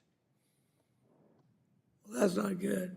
Ma'am, you got a suggestion? Yeah, well, I don't have legislation, but commenting on it, I would say, Senator Langford, as we've sat here, there's nothing to prevent us from thinking about ideas to require, if the idea is to keep members and OMB and the administration engaged, let's start that September 15th of every year rather than a new process to take the pressure off. If the idea is to make sure people don't leave, I don't know why we leave September 10th through 15th for random holidays. You see what I'm saying? There are ways without taking pressure off. If the idea is to insist that people show up every day, let's do that September 1st through September 30th. And this idea that we're arguing between automatic CRs and CRs, this committee knows that CRs are bad regardless. So I also don't want us to leave this room thinking that is the choice either. We want regular full-year bills done, because whether it's automatic or whether it's a CR, we have never found those the way to operate government, because Fort Hood told us about their funding needs almost 2 years ago in order to be in the budget process. To keep that in place through CR after CR is also not showing up for Fort Hood. Amen. Thank you. Chair would ask the members, do their best. The conversation's good, but we got a lot of people here that have questions. I would just ask that we try to stick within the 5 minutes. Gentlelady from Minnesota, Ms. McCollum, is recognized for questions. Thank you, Mr. Chair, and I want to thank you and the ranking member for making this happen. It gives me great solace to be able to go home and tell my constituents we care about the Constitution, we care about our duties here in Congress, and we know we need to get our job done on time. It's clear, we all know, continuing resolutions are not the way to fund government. And I want to talk about some of the people that we talk about, our constituents a lot, but our constituents also live in local communities, local governments, our communities at large, hospitals, schools, transportation dollars. They're all impacted. We make a mess, having served in local and state government and even county government, which I didn't serve in. We take their budgets and we put them in total chaos. And so sometimes we fail to think of the partners that we have in making this democracy work. I want to just take a second to talk about, Trump and OMB. They used, in my opinion, and I can back it up, the full-year CR as an opportunity literally to break appropriations law. The impoundment of funds was rampant. And agencies that were established by Congress, like the Department of Education and USAID, they were just torn apart in the shutdown. And this is, in my opinion, was completely unconstitutional. We didn't stand up for the Constitution. We didn't do our Article 1 responsibilities. Because Article 1 does give Congress, not the administration, the power of the purse. So let me just take this down a little bit of a notch here and talk about my subcommittee that I'm proud to serve on with Chairman Calvert and how this is bad for the Department of Defense. When we do a full year CR appropriations bill as being kind of, or even going into December, it throws away the work that we do bipartisanly to work carefully to respond to all the specific activities that the Department of Defense covers. So let's think about what that includes. It includes dual-use technologies for small businesses like advanced manufacturing, microelectronics, cybersecurity, life-saving medical treatments that impacts the lives of our service members and benefits civilian healthcare sector. And when a CR happens, none of this happens. Under a CR, we can't stop spending in areas where no longer it's needed, like old legacy platforms that should be retired. We fail to, at the same time, to invest in critical needs that we have to work on. So Russia and China don't operate on continuing resolutions. I don't agree with the president's decision of what he did in Iran, but we're at war. And now we're talking about a CR. They're bad for the Department of Defense, and they're bad for the United States of America. So President Trump didn't have any problems endorsing a full-year continuing resolution for 2025 for the entire federal government. And with the discussions that I'm seeing taking place, or the lack of communication from the Department of Defense to this committee when we request important things in order to plan our budgets, I have to wonder how engaged the administration really is in helping us put pressure, as you talk about, Mr. Langford, for all of us to get together, sit down, and do the job. Bottom line, it's a complete disaster for the taxpayer. And, without this, I want to reiterate it again. Money doesn't move on time to businesses. Contracts are late, costing the taxpayer more money. We lose an entire fiscal year. So I'm going to ask you a question, Ms. Young, because the bottom line is we're cycle after cycle after cycle of this. So if we really went back and looked at the inefficiencies, the wasted money from all of these CRs, I think the taxpayers would be enraged. But we don't do an accumulation. We don't run a clock on that. So your experience, Director Young, on continuing resolutions, could you give us our thoughts on some of the impacts that it not only has on the employees that are getting paid, but the long-term impacts of the inefficiency and the waste of tax dollars that happens. And I use the Department of Defense as an example, but you could use whatever you want. Sure, you can look at any drafted CR that's been passed. You carry a provision that rightfully says agencies can't make big decisions until full year bills are done. So if that's 6 months later, the Army, Navy can't go into long-term procurements on new things. Most of your state and locals won't get their LAHEAP funding or any other large grant because if OMB allowed that, it basically pre-presumed where you would land in the final bill. So I'm not suggesting you take that out because you don't want us dictating the final legislation. But if we can't make big long-term investments, including grant programs that most state and locals just depend on from year to year, it's incredibly impactful to local units of government who can't make those long-term decisions if they're waiting on an EPA state revolving fund loan, or the Army or Navy who are looking to make a large-scale acquisition.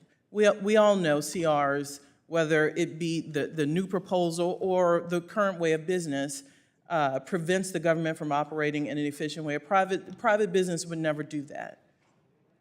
Thank you, Mr. Chair. Thank you, Ms. Young. Thank the gentlelady. I would ask members, try not to pose questions the last 10 seconds of your time. That puts the witness in a very difficult spot. So with that, gentleman from California, Mr. Calvert, recognized for question.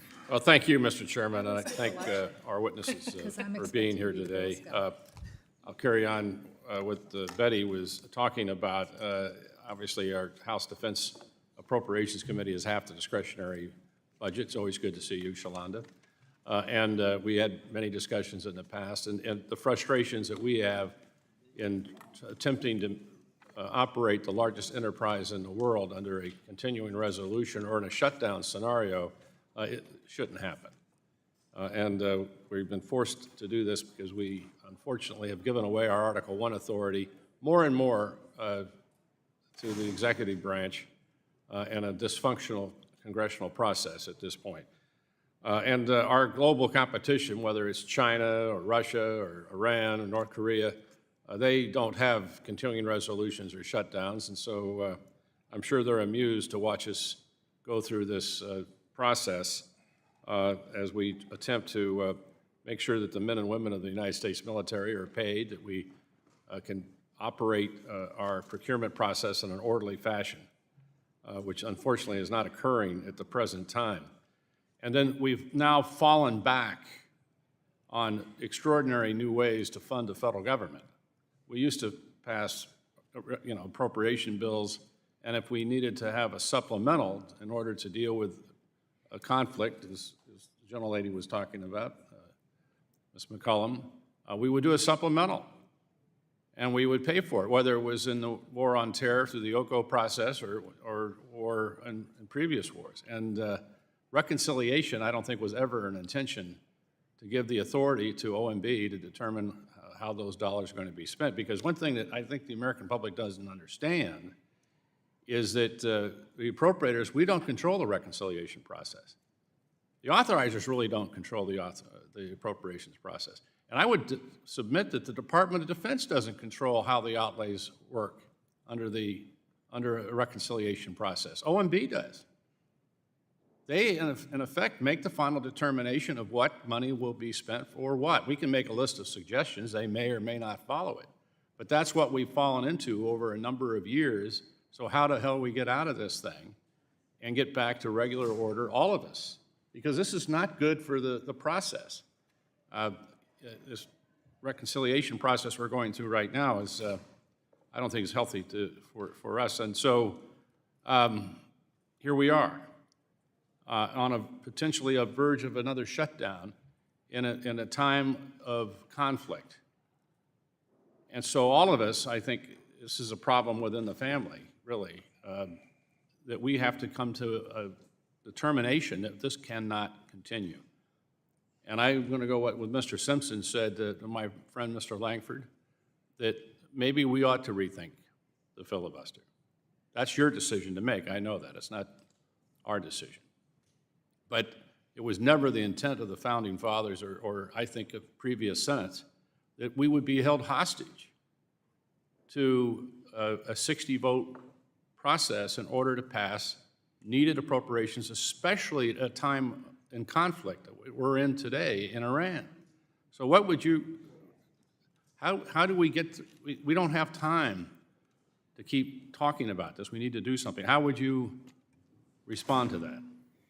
I'd respond to that we have become allergic to having bipartisan conversations, because the filibuster is not an issue if you're actually having bipartisan dialogue and you're allowing grown-ups to sit down and talk to other grown-ups and to be able to figure out how we're going to solve things where we disagree with it. The filibuster really came into position. Of course, it was part of the Senate rules from the earliest days, and it used to be 4 or 5 members could actually hold the Senate hostage because they could just rotate around and be able to speak. In 1917, that was changed over to a 2/3, and then in 1974 was changed over to the 3/5, the current rule that we have now. I would say that we've had some conversation about this. My predecessor, Don Nichols, who was 2 senators before me, served on the Appropriation Committee in the Senate for 20 years. They never had a single cloture vote in appropriations in his entire time that he was in the Senate. The rules were the same, the behavior was different on this. And now we've practiced bad behavior so many years in a row. That's why I'm looking for, how do we actually help guide us back to this? Because I don't think it's just going to be a situation where we say, let's just figure out how we're going to cooperate together. I think we've got to be able to put some new boundaries around us. And the suggestion that Maggie Hassan, my Democratic colleague, and I have, and it's a bipartisan suggestion from multiple of us in the Senate, is to say, let's put the pressure on us to be able to stay here until our work is done. We all know how important it is to get home and see our families. If we were to say no one leaves this week until all the work is done, we would somehow find a way to be able to get the work done. But we don't. We leave, and the work is undone, and the pressure goes on federal employees. We're trying to solve that. Thank you. I yield back. Thank the gentleman for his questions. The gentlelady from Florida, Ms. Frankel, is recognized for her questions. Thank you, and thank you to our witnesses today for being here. First, I wanted to say, in regards to leverages on members, I want to respectfully suggest that no leverage should occur that would affect members unequally. So, for example, someone from Maryland can go home overnight to see their family. Someone from California, Alaska wouldn't do so. A wealthy member could afford to travel. So unequal leverage is not right, not fair, and our decisions should be based upon what is best for our constituents and for the country, not our own personal considerations. And I want to add that I do think the people on this committee, it's been said before, that we understand that the dynamics and the circumstances of the present-day Congress, we have to have a bipartisan agreement to get a spending plan done. And it seems to me the approach should be to get to that position earlier. That seems to me the reasonable thing to do. We are allowing, and I'm not going to point fingers, but we have people in the process, not on this committee, who just hold us up on everything. With that, I'm going to ask a question. Welcome back, the Honorable Shalonda Young. One of the greatest strengths of annual appropriations is to allow Congress to respond to a changing world, as some of my colleagues have said, and every year brings new challenges. We've seen the attacks of September 11th. Congress increased funding for we saw Benghazi and having to increase security for our embassies. We've seen disease, Ebola, COVID outbreaks, where we've had to invest more in global health and pandemic response. And war in Ukraine, we had to respond to that. Year after year, we respond to hurricanes, earthquakes, famines, and other humanitarian disasters that sometimes we could not have anticipated. And that's why I think the people on this committee believe that annual appropriations matter. And I'm bringing this from the perspective of our NSRP committee. You knew it as SFOPS. And I'd like to get your opinion in terms of how as a continuing resolution would affect these kinds of decisions, especially in this foreign assistance budget? I assume you mean if my prognostications about how the auto CR would play out, that a bad actor, a president, or a minority in the Senate, or a leadership who does not like what appropriations bills come up could gum up the process and keep us on CRs. I think what happens is eventually you get to a workaround, right? If you see a problem and your regular appropriations bills can't deal with it, you probably start doing more supplementals or figure out rules to exempt this or exempt that or exempt this and that. Someone asked me about automatic apportionments. I go, it works until it doesn't, until you're out in Congress is out in August and an agency goes over its funding and its automatic apportionments and you don't let OMB do these things, exceptions start happening. So does it happen in year 1? Does it happen in year 2? So if you believe what I believe, what happens with auto CRs, that a president or a few people could keep you in it, if there's something big enough, I think supplementals and other workarounds start to become more prominent if you are just stuck in the appropriations do loop and you cannot move regular appropriations bills. And I don't think that's a good thing either. Supplementals, without budget caps, one doesn't really need them. You can come do a regular appropriations bills. We've just gotten used to it. And they're not a bad thing if they are easier to get done than regular appropriations bills, but I'd hate if they start being used because we just can't do regular appropriations bills.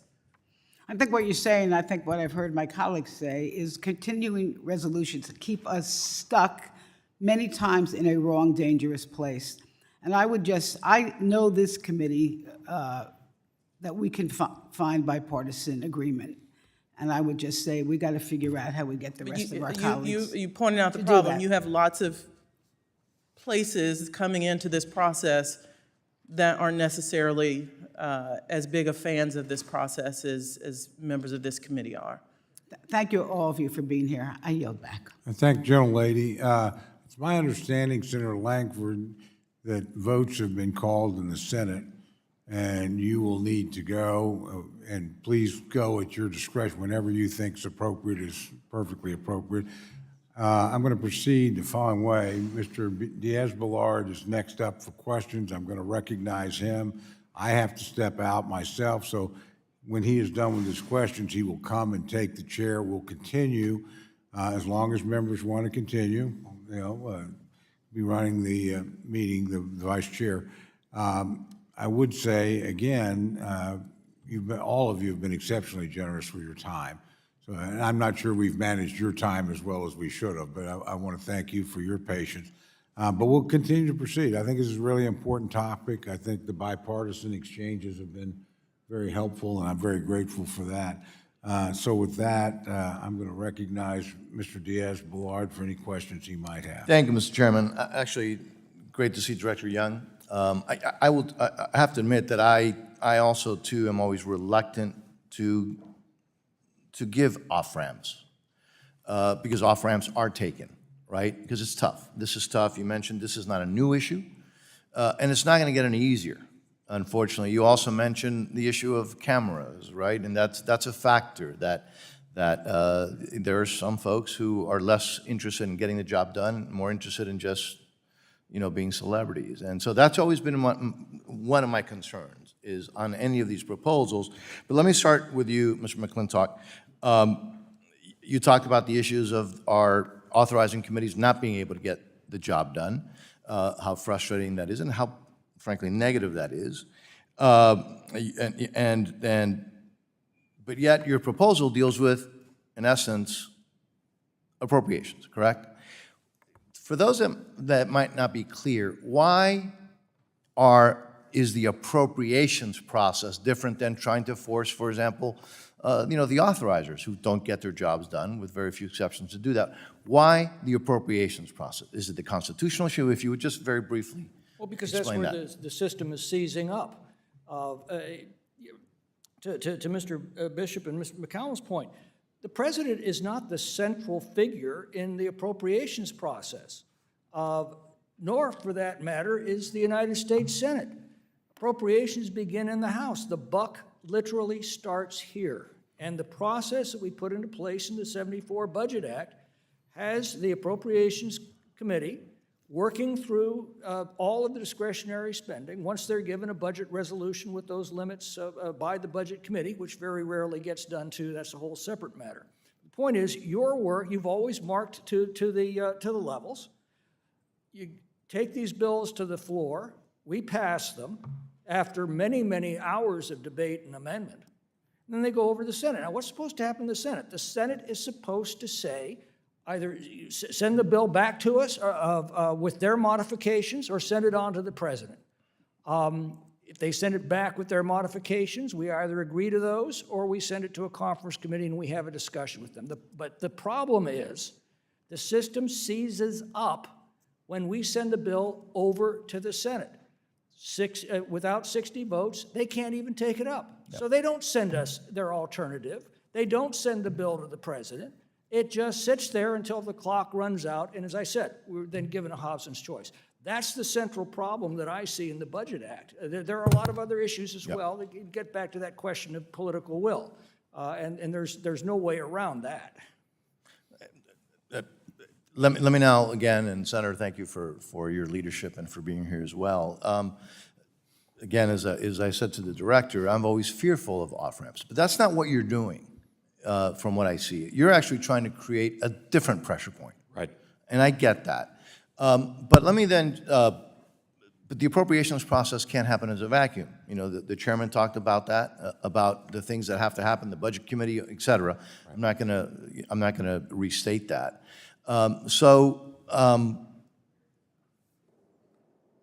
How, and then going back to some folks who really are more interested in being celebrities and legislators, right?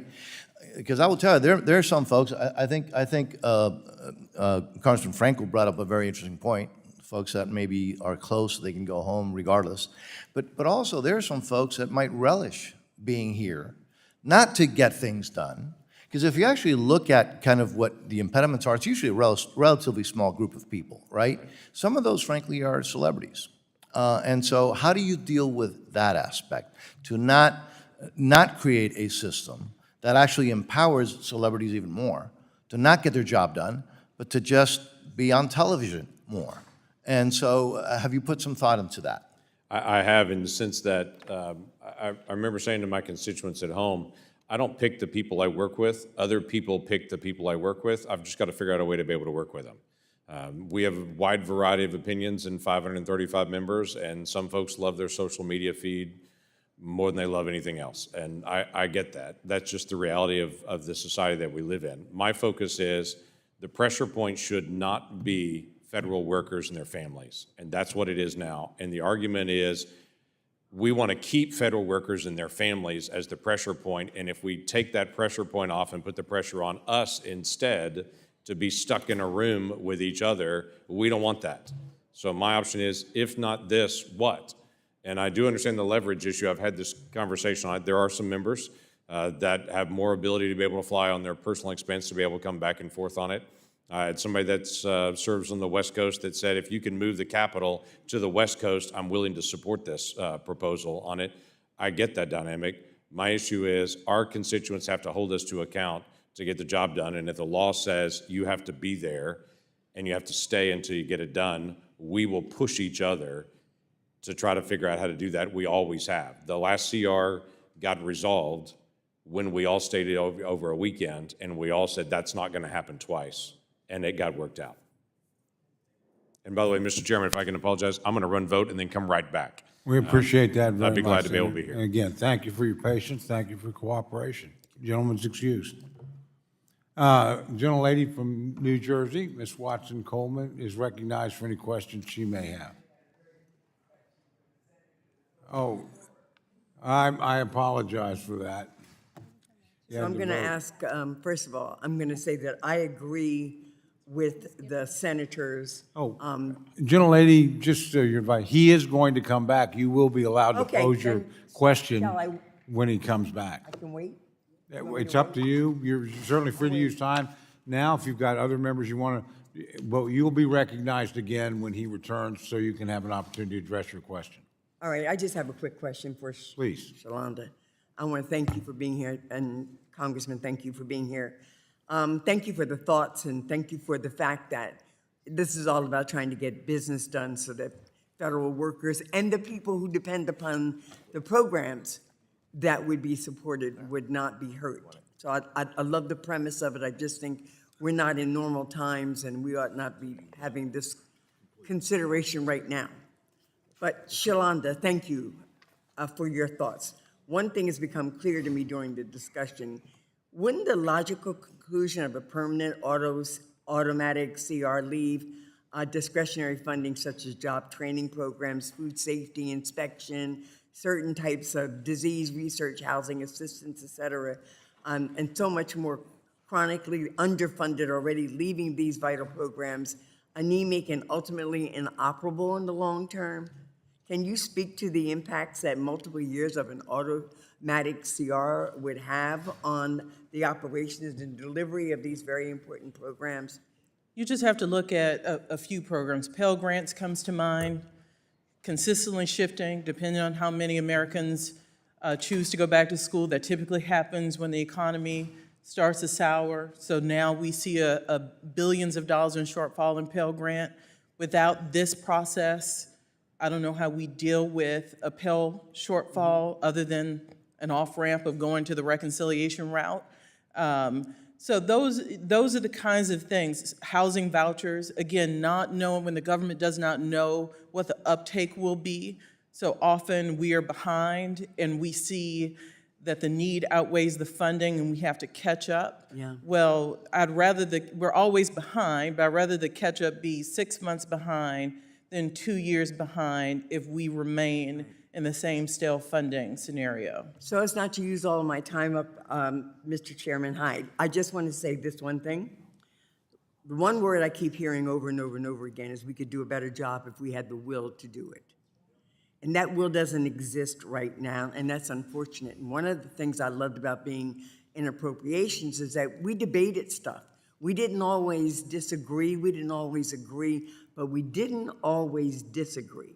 And now we disagree. So the will to do our work on behalf of this country, our constituents, and even taking into consideration those who work for us, that will doesn't exist. And so we need to find a way to get it back. And I temporarily, partially, whatever. Thank you. Thank you. Mr. Womack. All right, thank you, Mr. Acting Chairman. And let me begin by saying I have the utmost respect for the witnesses on this panel today. Senator Langford and I served together on the Joint Select Committee on Budget Process Reform back in 2018, left at the altar because we had several Democrats that voted present instead of for the reforms that and Ms. Young, you know that process very well because you were there. I have a tremendous amount of respect for my friend Tom McClintock out of California, who, in my opinion, based on what we've seen here today, has the only true legitimate legislation that could actually fix the problem or go a long way toward fixing the problem by requiring expedited procedures in the Senate where a lot of this is held up because of filibuster rules.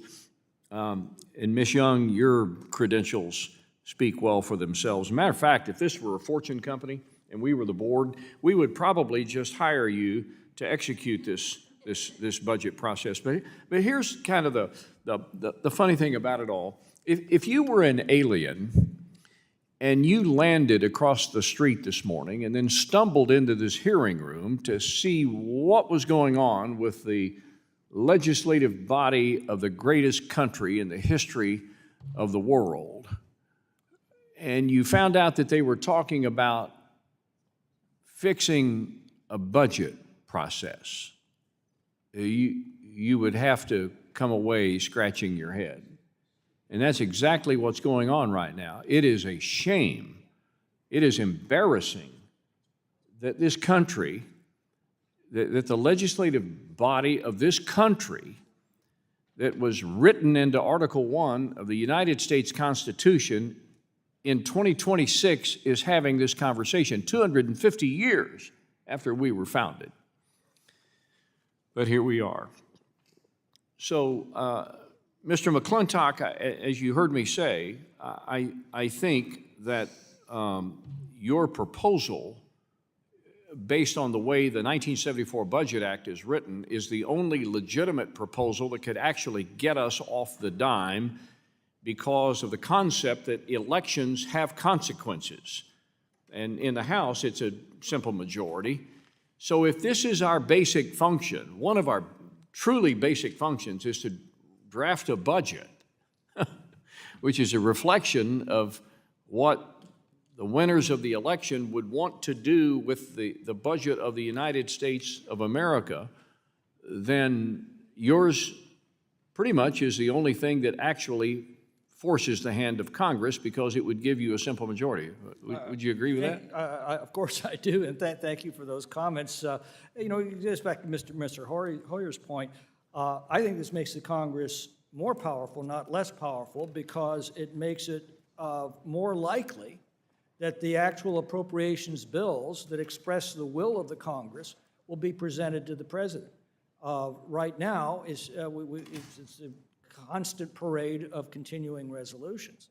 But you know, the basic problem, though, is these are hard decisions, and they're going to be imperfectly, in any body, they're going to be imperfectly addressed. Benjamin Franklin has that wonderful line from the Constitutional Convention where he pointed out that when you draw a group of people together to benefit from their mutual wisdom, you also will inevitably get their mutual folly. You can't expect a perfect response. Well, but the processes that we have are meant to guide us to the most perfect that we can make, given our flaws as human beings.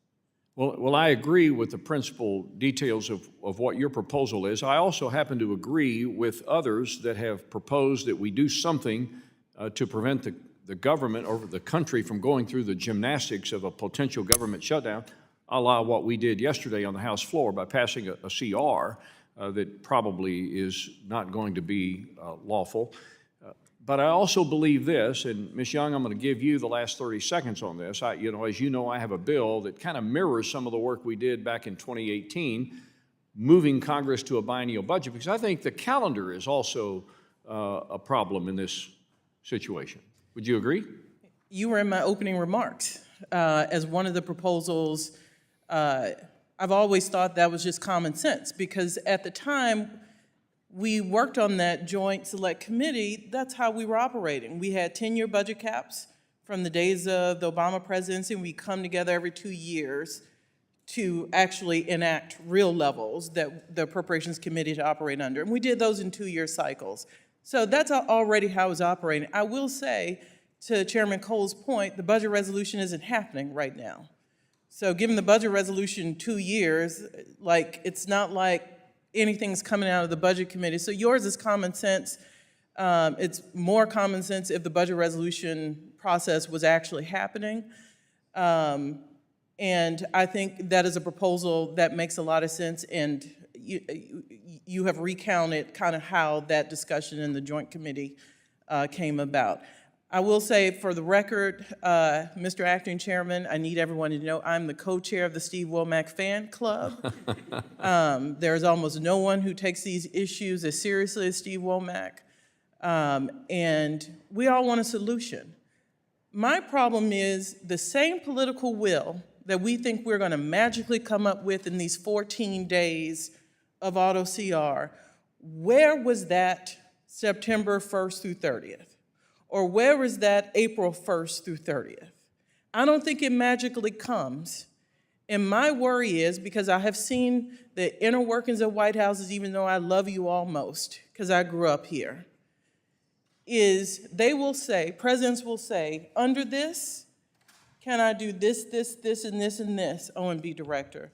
Yes, sir, you can. Then why would I do this that has these other 3 things I can't stand? So that's my worry. And if we can create that political will in these 14-day cycles, let's figure out a way, if it's keeping people in town, to do that now and do the work. Thank you, Mr. Chairman, for your indulgence. Well, and I'm also on the Womack fan club, but that's not why he went over time. Ms. Underwood, you're recognized.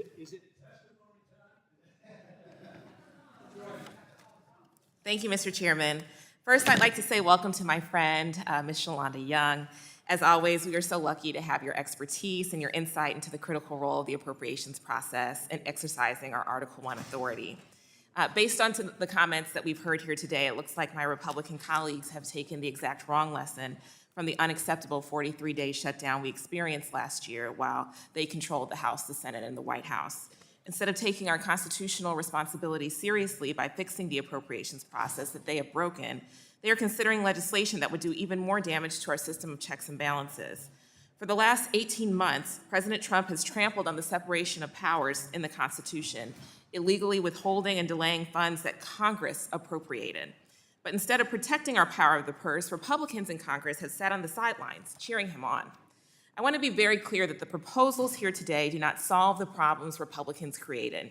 They do not protect federal workers. They do not protect federal resources our communities rely on. They do not protect the American people from the whims of an out-of-control president. Automatic continuing resolutions fail to address the changing needs of our districts.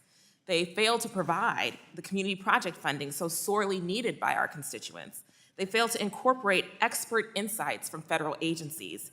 And they fail to impose the oversight and guardrails needed when agencies like ICE and CBP go rogue and murder people in our streets.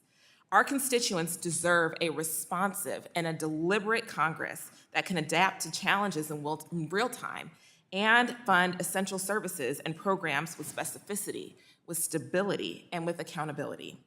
I will not vote to hand Congress's power over to a president who thinks that he's a king. Now, since Ms. Young is the expert on this topic, I'd like to offer my remaining time to her in case she had any additional comments.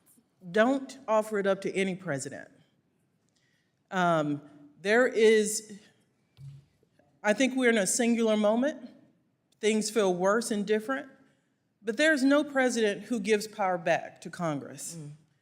And if you don't take it in a bipartisan way back, no one's gonna give it back to you.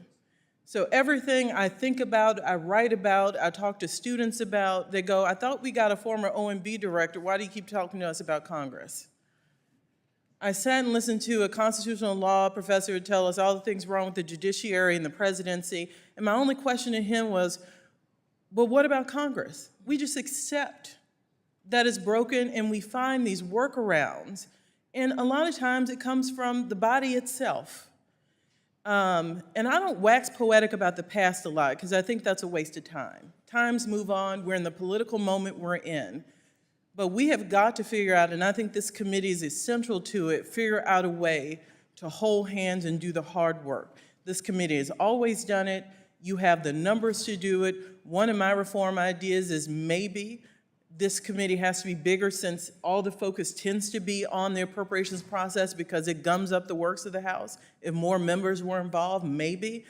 That probably won't work. But it's the idea of thinking larger than when you get to shutdowns. Do you know how many things have failed before we got there? Let's start further up the road than try to deal with the symptom of lots of problems that lots of people are responsible for. Well, thank you, Ms. Young. I do believe that we can get there in a positive resolution that continues to maintain the Congress's Article I responsibilities, to continue to protect our power of the purse, and to continue to assert the Congress's authority in directing federal spending. And so, you know, I hope that as a bipartisan appropriations committee here in the House, we can commit ourselves to finding that path forward. And I thank you for being here as a witness today. Mr. McClintock, it's nice to see you as well. I yield back. Thank you, gentlelady. Dr. Harris, you're recognized, sir. Thank you very much, and I want to thank all of you for being here. But I'll tell you, we're just applying a tourniquet to a hemorrhaging wound that's hemorrhaging more every year. I've been here long enough. Now, look, 2 years ago, did we celebrate the 50th anniversary of the Budget Act? No, because it has failed. Let's just admit it. Why don't we just admit to ourselves we actually need to redo the Budget Act? It doesn't work. Hasn't worked for decades. Hasn't worked since I've been here, 16 years.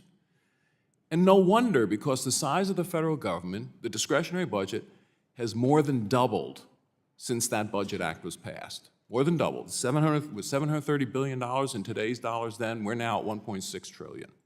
The bottom line is these budgets have become too complicated to get done given the limited bandwidth of both the executive branch and the legislative branch.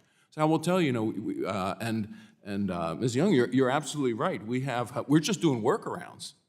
The idea of a 2-year budget cycle for the budget, why don't we do 2 years appropriations? There's some states that do 2 years appropriations. We meet every year. If we have to adjust something, we can adjust it. But at least half the government doesn't close on October 1st. And with the exception of defense, the idea that that a 1-year NDAA works and then a 1-year budgetary cycle works is ridiculous. The Ukraine war has shown, if the Ukraine government had an NDAA that they passed a year ago that said what drone they had to buy and didn't give authority to the government, to the Minister of Defense there for stop-starts, they would have lost the war in that year. When it comes to, and Ms. Young, you've said it absolutely right, the only real authorization, the real authorization bill that affects discretionary budget every year is NDAA. Everything else, we don't really change the law that often, so why are we changing the appropriation every year on schedule when we could, in fact, change it every 2 years for everything but defense? And I will argue that in defense, we do have to give the executive branch more stop-start authority because we will otherwise freeze ourselves and we'll have a technology freeze that will serve us very poorly in defense and wars going forward. I do think that we should consider it. We should have, look, 74 Act has failed. We should start talking about how to replace it. Given the current state of affairs and the size and scope of the federal government and the advancing technology in defense. I will tell you that there is another option. We haven't talked about the True Shutdown Fairness Act, which is kind of the compromise of, and Senator Langford's not here, I was going to ask him about it, where you pay the workers, but you don't pay everything that's non-defense related contractual. And I know, and I'm going to ask you, Mr. McClintock, to comment on this because, as we've grown the federal government, we have a lot of grants, we have a lot of things that go out that are not contractual, and if we just pay, and because the workers should not get in the middle of this, we should figure out what actually has to be done to keep the government functioning safely and preserve those if we go to a shutdown fairness or no shutdown act, whatever you want to call it. But that would leave some leverage over the government to actually do something. The workers would be paid, but grants wouldn't be going out. There would be plenty of pressure on us. So, Mr. McClintock, if you can just mention within the scope of government, why don't we subdivide some of that out? Well, the fault, dear Brutus, lies not in our stars, but in ourselves, that we are underlings. The Budget Act hasn't failed. We failed to apply the Budget Act. There's a story that Newt Gingrich tells at a time when a Republican Congress and a Democrat president balanced 4 budgets in a row. During a leadership meeting, John Kasich, the budget chairman, slams his fist on the table and says, "You show me where it's written in stone that we have to balance the budget." Well, at the next meeting, Gingrich brings in a stone tablet inscribed, "Thou shalt balance the budget," and they did. So again, that's our responsibility. We may have a lot, as Ms. Underwood says, a lot of concerns over how that money's being spent. We don't get to spend the money. We get to appropriate. The president gets to spend it. We need to get back to our job of appropriations. All right. Well, thank you very much. And that means getting past that blockage in the Senate. Yeah. Thank you very much. I yield back. Thank you, gentlemen. Ms. Kaptur, you're recognized.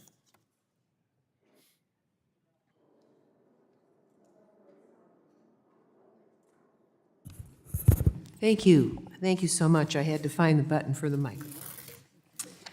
Let me thank the chair and Ranking Member DeLauro, Chairman Cole and Ranking Member DeLauro for this hearing, and to each of our witnesses and guests today.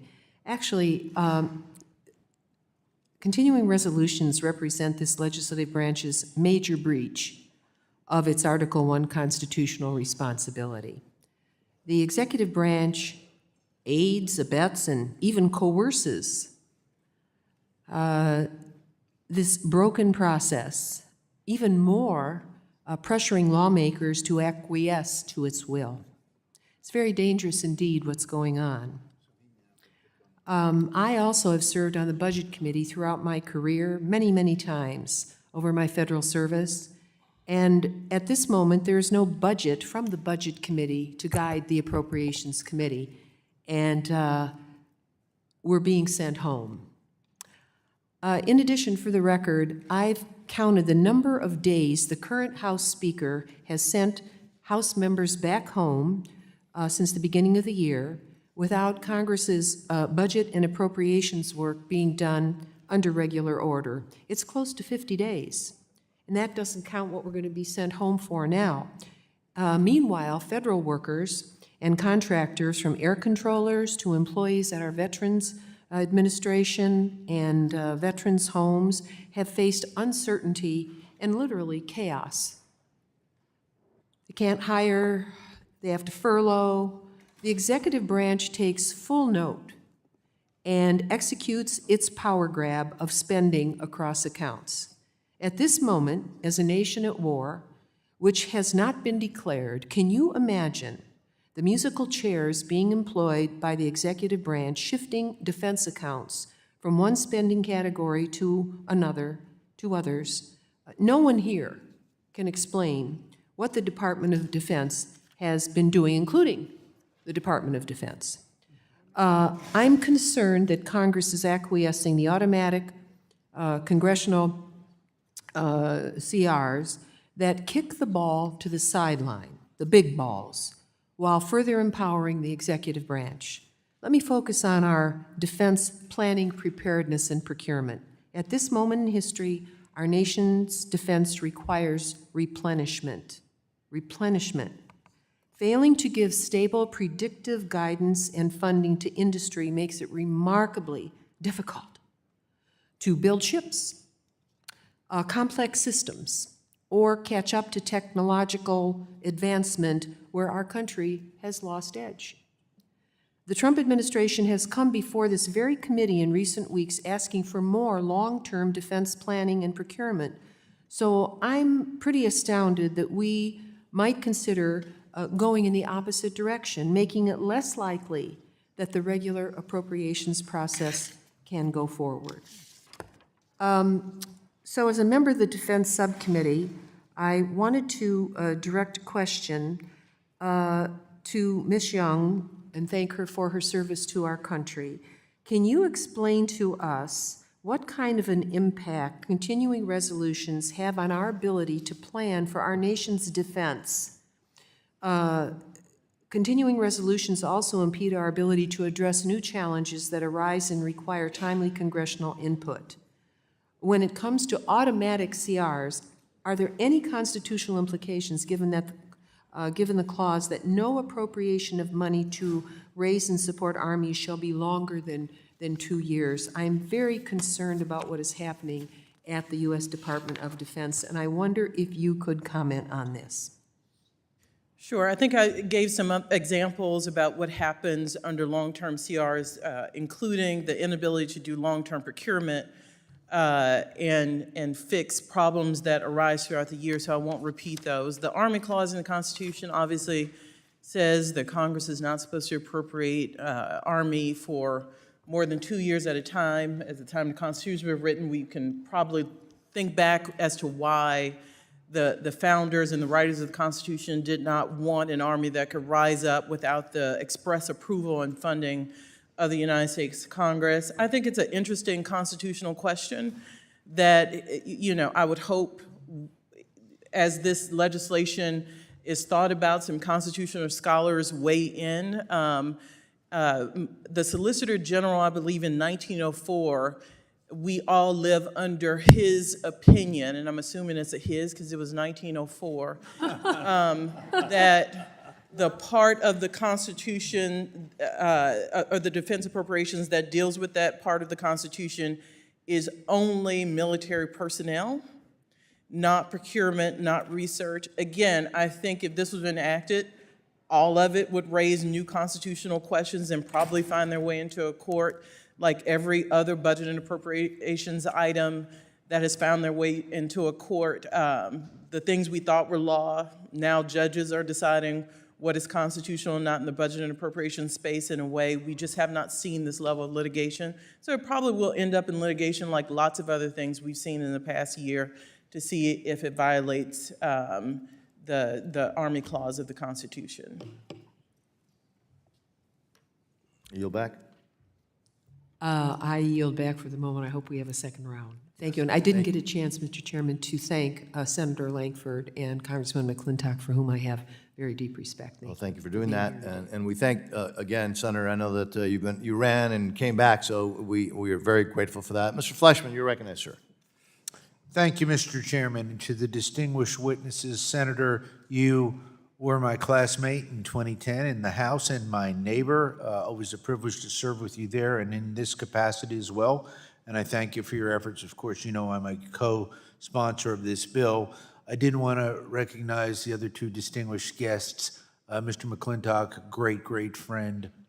Thank you for your efforts in this regard, and the accolades that you received are well-deserved for the way that you have conducted yourself in our body. And for Ms. Young, thank you, not only for your work on ONB, but for your work with this committee. I remember very well, ma'am, when you were seated to the position at OMB, the tremendous bipartisan feelings of joy for you to get that. So thank you, and thank you for continuing this process to all three of you all.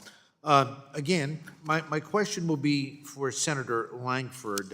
Again, a proud co-sponsor of the Prevent Government Shutdown Act. In my view, this bill solves many problems without letting Congress get off the hook. I firmly believe that we should never shut the federal government down.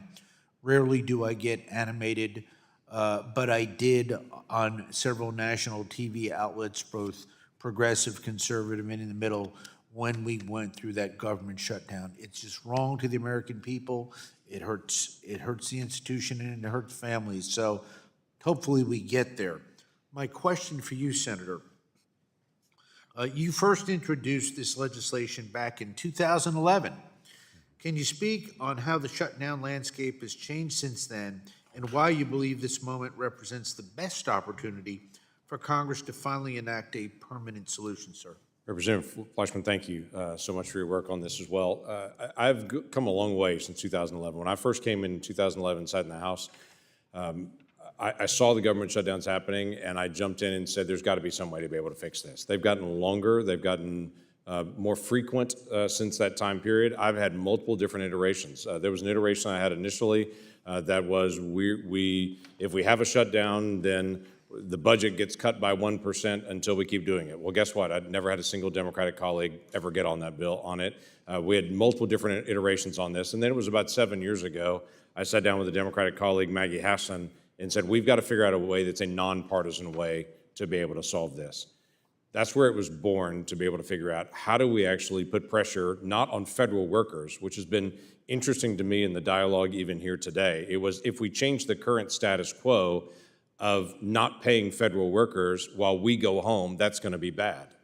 I'm like, no, that is bad. What we're currently doing, the status quo is what's bad, is that we for months will get our pay, we will go home and see our families, we'll work on other bills and things while federal workers and their families can't pay their mortgage.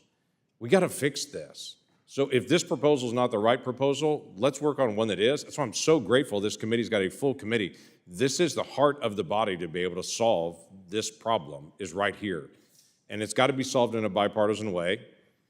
That's the way we have to be able to solve big, hard, complicated things like this, and it has to be an agreement from Congress. So this proposal is shifted over the years to multiple different iterations. Why I mentioned before, Shalonda Young had this at OMB. She actually did the technical assistance for this bill when she was with the Biden administration. Now this OMB has done technical assistance for it as well. We've tried to work through several iterations because we're not trying to make a message. We're trying to solve a problem on this. And the problem is We stop paying federal workers, we go home and pretend things will get better at some point. They don't for them, and it's bad for the country. And as I agree completely with you on that, we look terrible on the world stage on this as everyone tries to figure out what's wrong with the Americans while we have a government shutdown. And thank you for your answer. And once again, my compliments to all three of you all for tackling this arduous issue. In my remaining seconds, very quickly, Senator, this bill goes beyond simply avoiding a shutdown. It pairs the automatic continuing appropriation with real accountability measures, including restricted travel and a 23-hour limit on recess. Can you speak to why these provisions were important to include and how they ensure this bill doesn't just paper over the problem, but actually pushes Congress to finish its appropriation work? And by the way, I agree with this. Yeah, thank you. By the way, the focus of this is not to have long-term CRs. And it's been interesting, some of the dialogue today has been, well, this is going to put us into a perpetual CR. If we are all here 7 days a week, as required by law, we can't travel, we only can recess for 23 hours, we've got to get back together every single day, House and Senate. If we have to be here every day, we will get our work done because we will find a way to be able to solve a problem. And this sense of we'll just never do appropriations again also means we never do another bill, because this bill actually prevents us from moving to anything but appropriations. So the real focus is you can only do appropriations. You're here every single day until you solve the problem. So when you solve the problem, you can go home. And I can't even imagine this body not trying to say, we got to get on focus, let's solve this problem, because I do need to get to a birthday party, I do need to get to my family, I do need to get to Codell's and responsibilities. So this is far from a perpetual CR that some are saying. This is a focus of we're here till we solve the problem, and we will get the problem solved.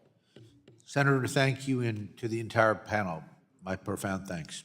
Yield back. Thank you. We're going to now go back to Ms. Watson-Coleman, because she was very efficient and kept 2 minutes of her time still. So you're recognized for 2 minutes. Thank you, Senator. You were walking out the door, and I'm saying, I've got the question for him. First of all, let me just say that I appreciate the motivation behind this. I agree with you that we need to do better, we need to do our job, and we ought to be inconvenienced when we don't. I think, however, this issue of will is important, particularly in what I consider to be these non-normal moments of governance.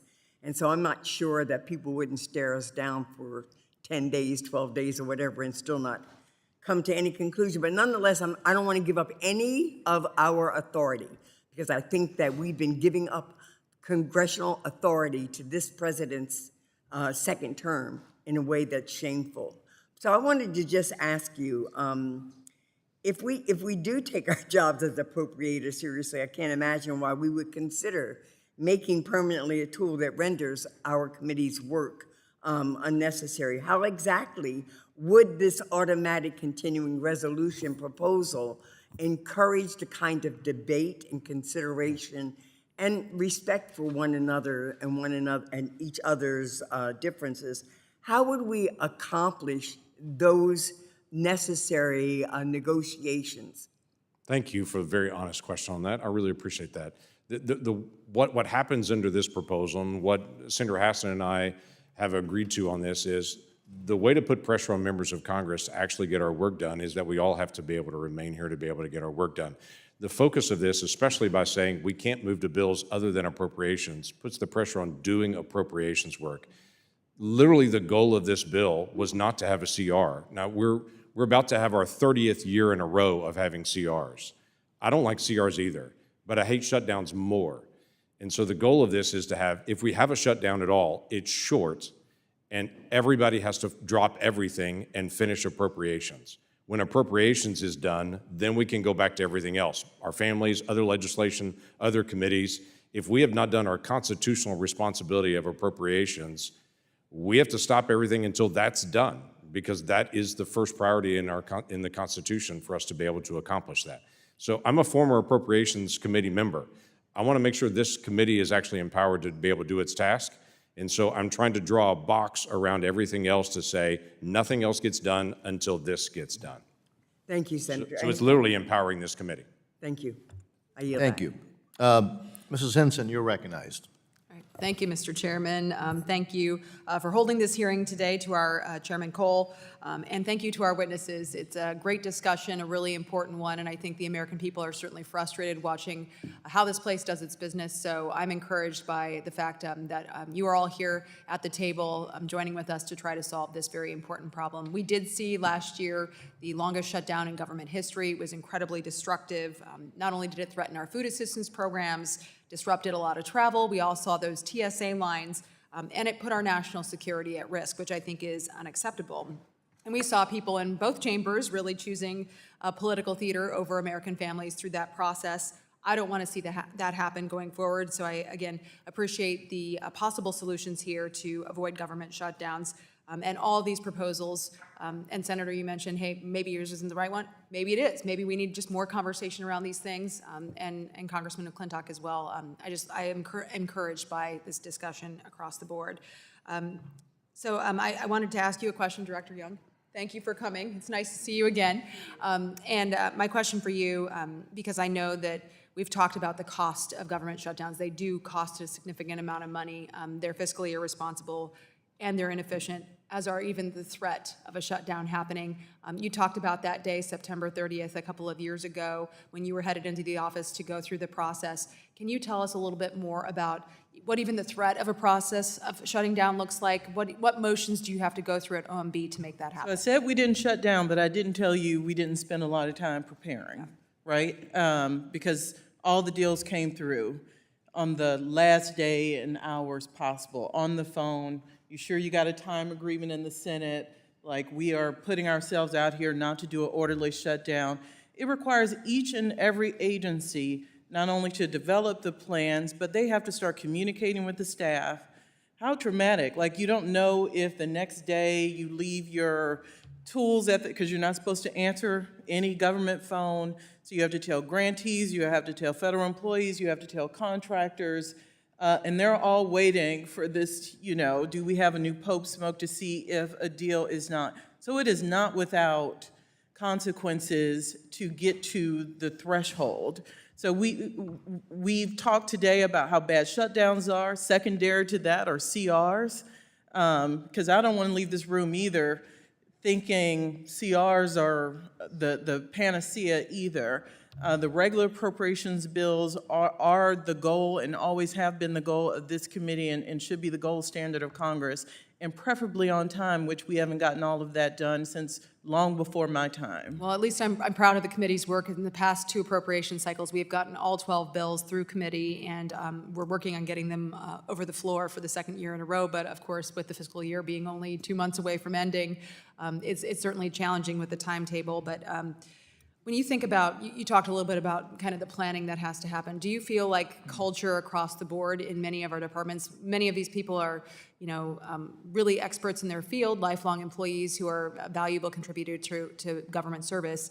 Do you feel like shutdown culture is pervasive? They know this is coming and they just kind of shrug, or is the frustration? Their hope is you can prevent it, right?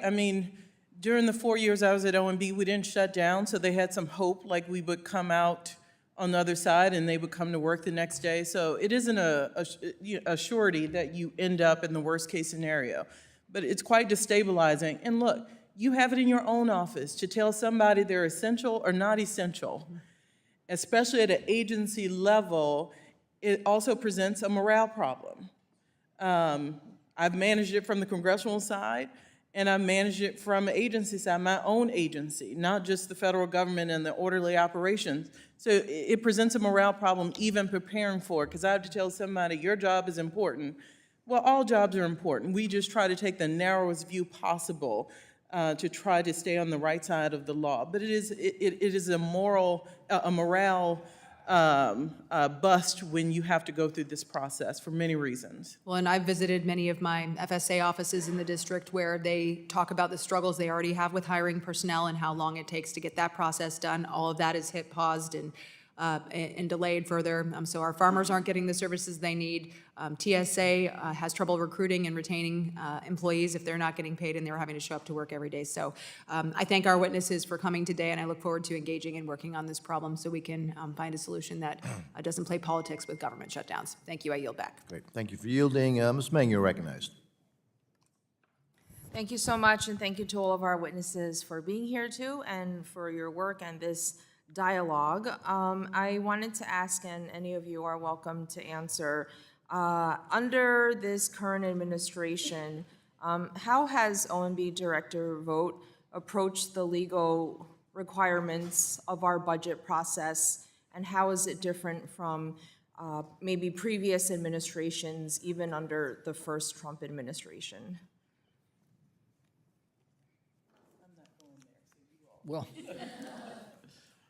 obviously, they've been late in submitting budgets to the Congress, but again, as I said earlier, they're not the central player in the appropriations process. The chief executive is there to tell us how much he thinks he's going to need to faithfully execute the laws, to run the government. It's up to us to tell him how much we are willing to appropriate to him. The Congress appropriates but cannot spend. The president spends but cannot appropriate. That separation of powers is central to the concept of good governance going back to Magna Carta. We need to focus on our responsibility to appropriate, and that's where we have an impediment that I think we can remove. Anyone else? Yeah, I would just say, obviously, Russ Vought was also in the first Trump administration as well as the second. It's hard for me to be able to say day-to-day operations there because I'm not in day-to-day operations, but clearly the first year, very late in getting the budget over, which is typical for a president when they actually come in the first year. I think President Biden was as well on that. Just because you're just getting your staff hired and trying to be able to get going. Also late there's already been mentioned by Chairman Cole. It is important to be able to get those numbers, but as Representative McClintock mentioned as well, those numbers are the requests from the president and the president's budget. In the 1974 Budget Act, they're supposed to be in on time, but this body actually determines, House and Senate, determines what's going to actually come out legislatively. It has to originate in the House. So literally this committee is the one who actually kicks it off first. I don't know if Director Young, if you want to offer any input, even if differences. Is it proper to comment on your own your own operations? Look, I mentioned this earlier, and I think it's true. I'm a OMB director. You've had members of Congress like Leon Panetta, who is the budget chair. So saw it from a member perspective, very different. I think having a staff director of the Appropriations Committee, even from a member who had been chair of budget, go. I think what that gave me was a perspective of, I knew what you needed. I knew your districts. Every government program, I go, whose district is that? So I had 15 years of that baked in. There was no way, as OMB director, I wouldn't consider how that impacted your constituents. I'm from South Louisiana. I don't do red and blue, and certainly not in a job like OMB. While I work for a Democratic president, I work for Democratic members,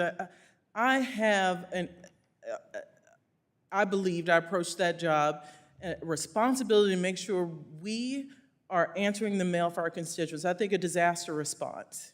It does not matter who represents them in the Senate and who represents them in the House. If there is a need, and thankfully I worked for a president who spent a long time in the Senate, and I did not have to convince him that was the right way to approach the job. So you got someone who was predisposed, I think, to not bypass this system. Yeah, thank you so much, and sorry to rush you all. I just wanted to ask one more question. Speaking about local districts, there's always a concern that these automatic types of procedures or process would freeze out benefits to local districts.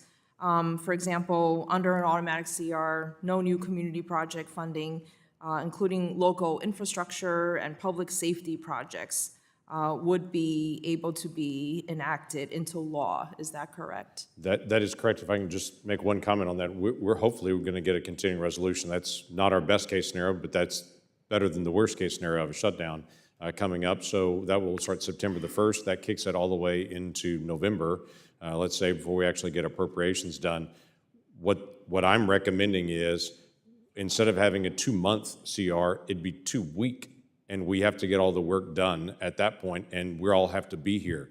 At this point, we're punting all this and we're saying we'll deal with this in November. That's very different than you don't leave until it's done. So I totally agree that's how a CR works, But the goal of this is to not have a shutdown. Second best to having appropriations is having at least the government still operating, but we're all still here while we have to get this resolved. So hopefully CRs will be much shorter in the days ahead. Yeah, I'm just concerned that that 2 weeks could keep getting extended under the bill. It could if you want to stay here forever with Chairman Cole and be able to be here week after week after week with all of our colleagues here. By the way, Chairman Cole's a great guy to hang out with, but it's just, we all want to be able to get home and see our families and do other responsibilities.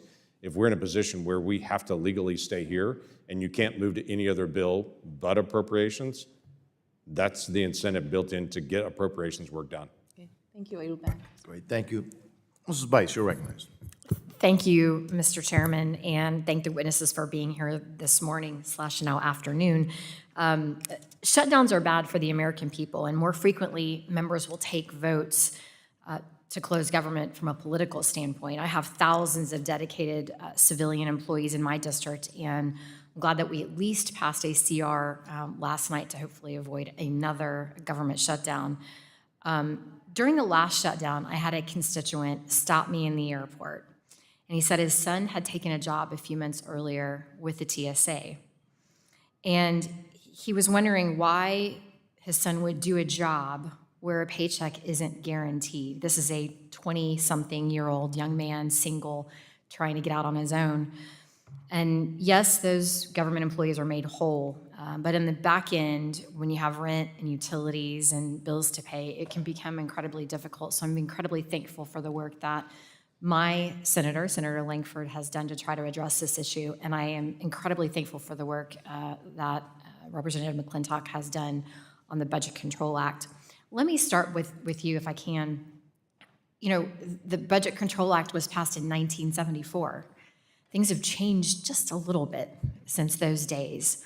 Are there other things that we should be considering as we look to try to make sure that the budget process and our appropriations work is done in a timely fashion? As I said earlier, whatever process we use is not going to make the decisions any easier.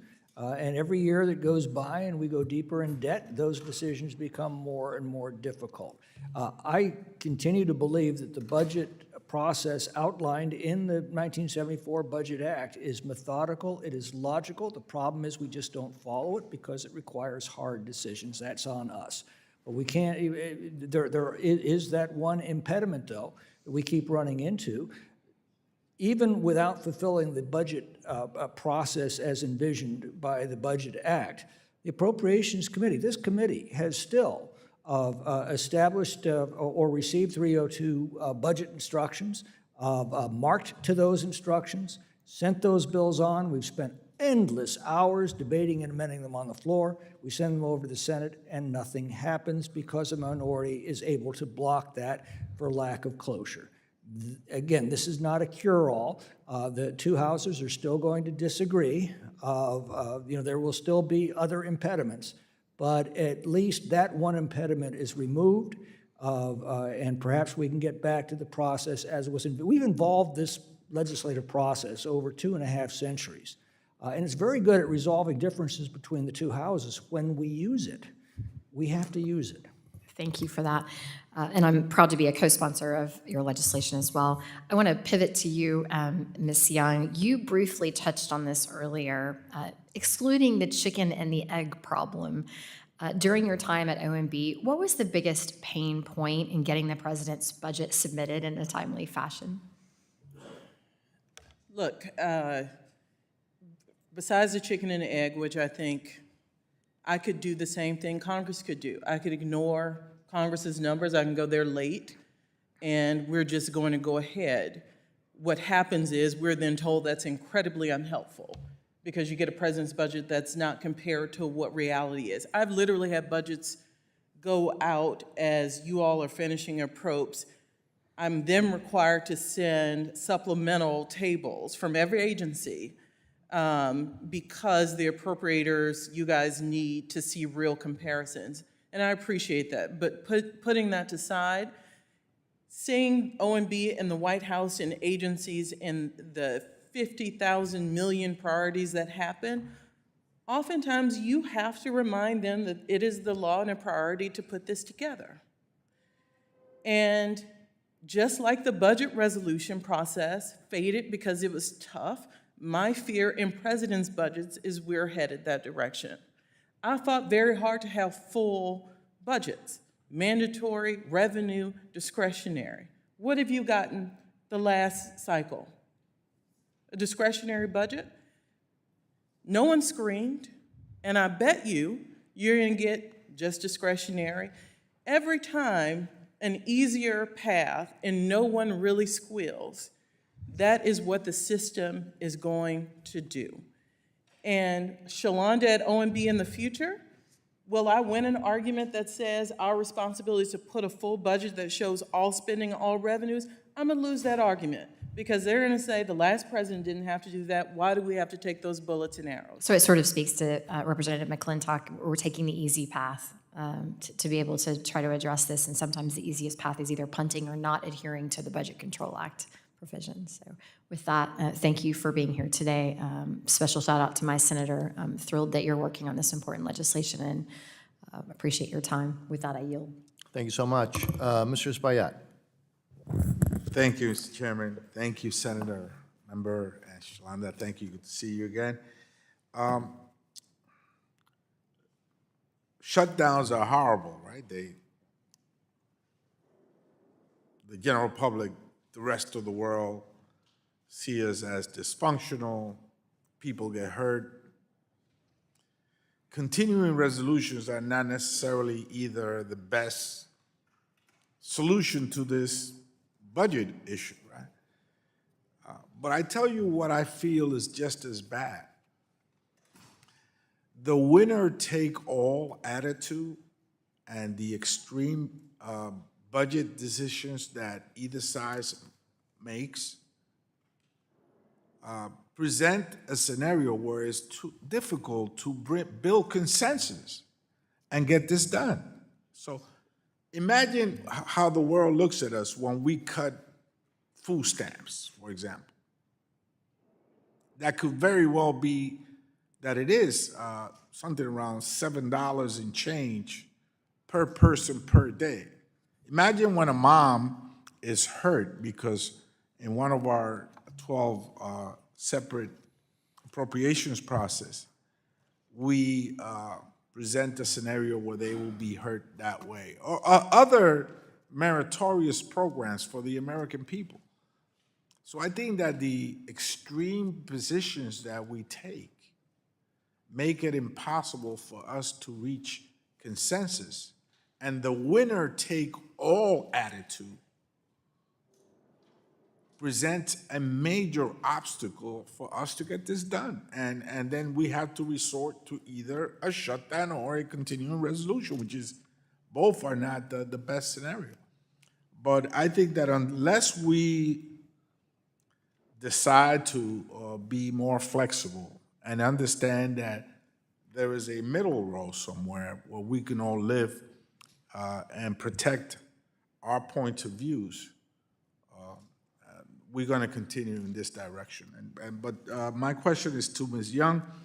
As a ranking member of the legislative branch subcommittee, I have met and heard concerns from Capitol police officers.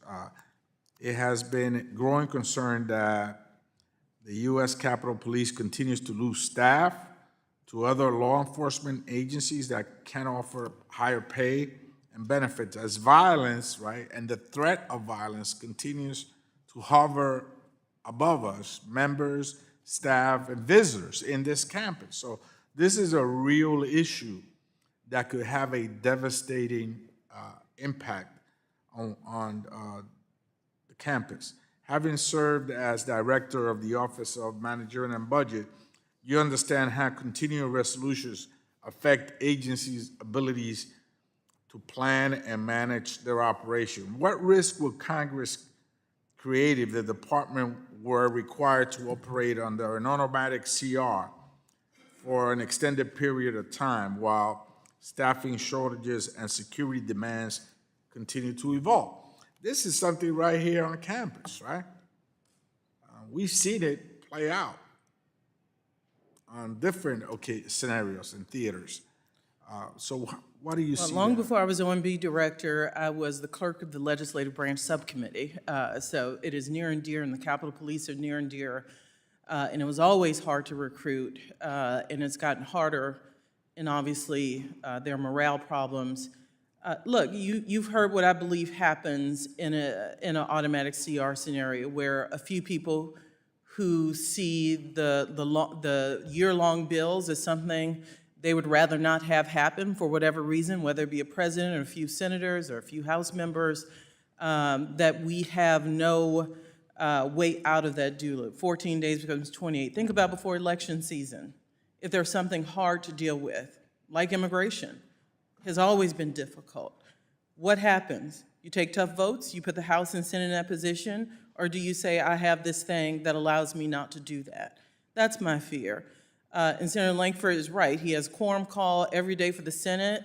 I don't see that for the House. So my fear again is I see a provision that says that it is an order to have a bed check basically for the House, but it does not dictate for the House in the same way it dictates for the Senate in the bill. So my worry is that especially in election years, we end up just, the automatic CR becomes something we have to live with for a very long time.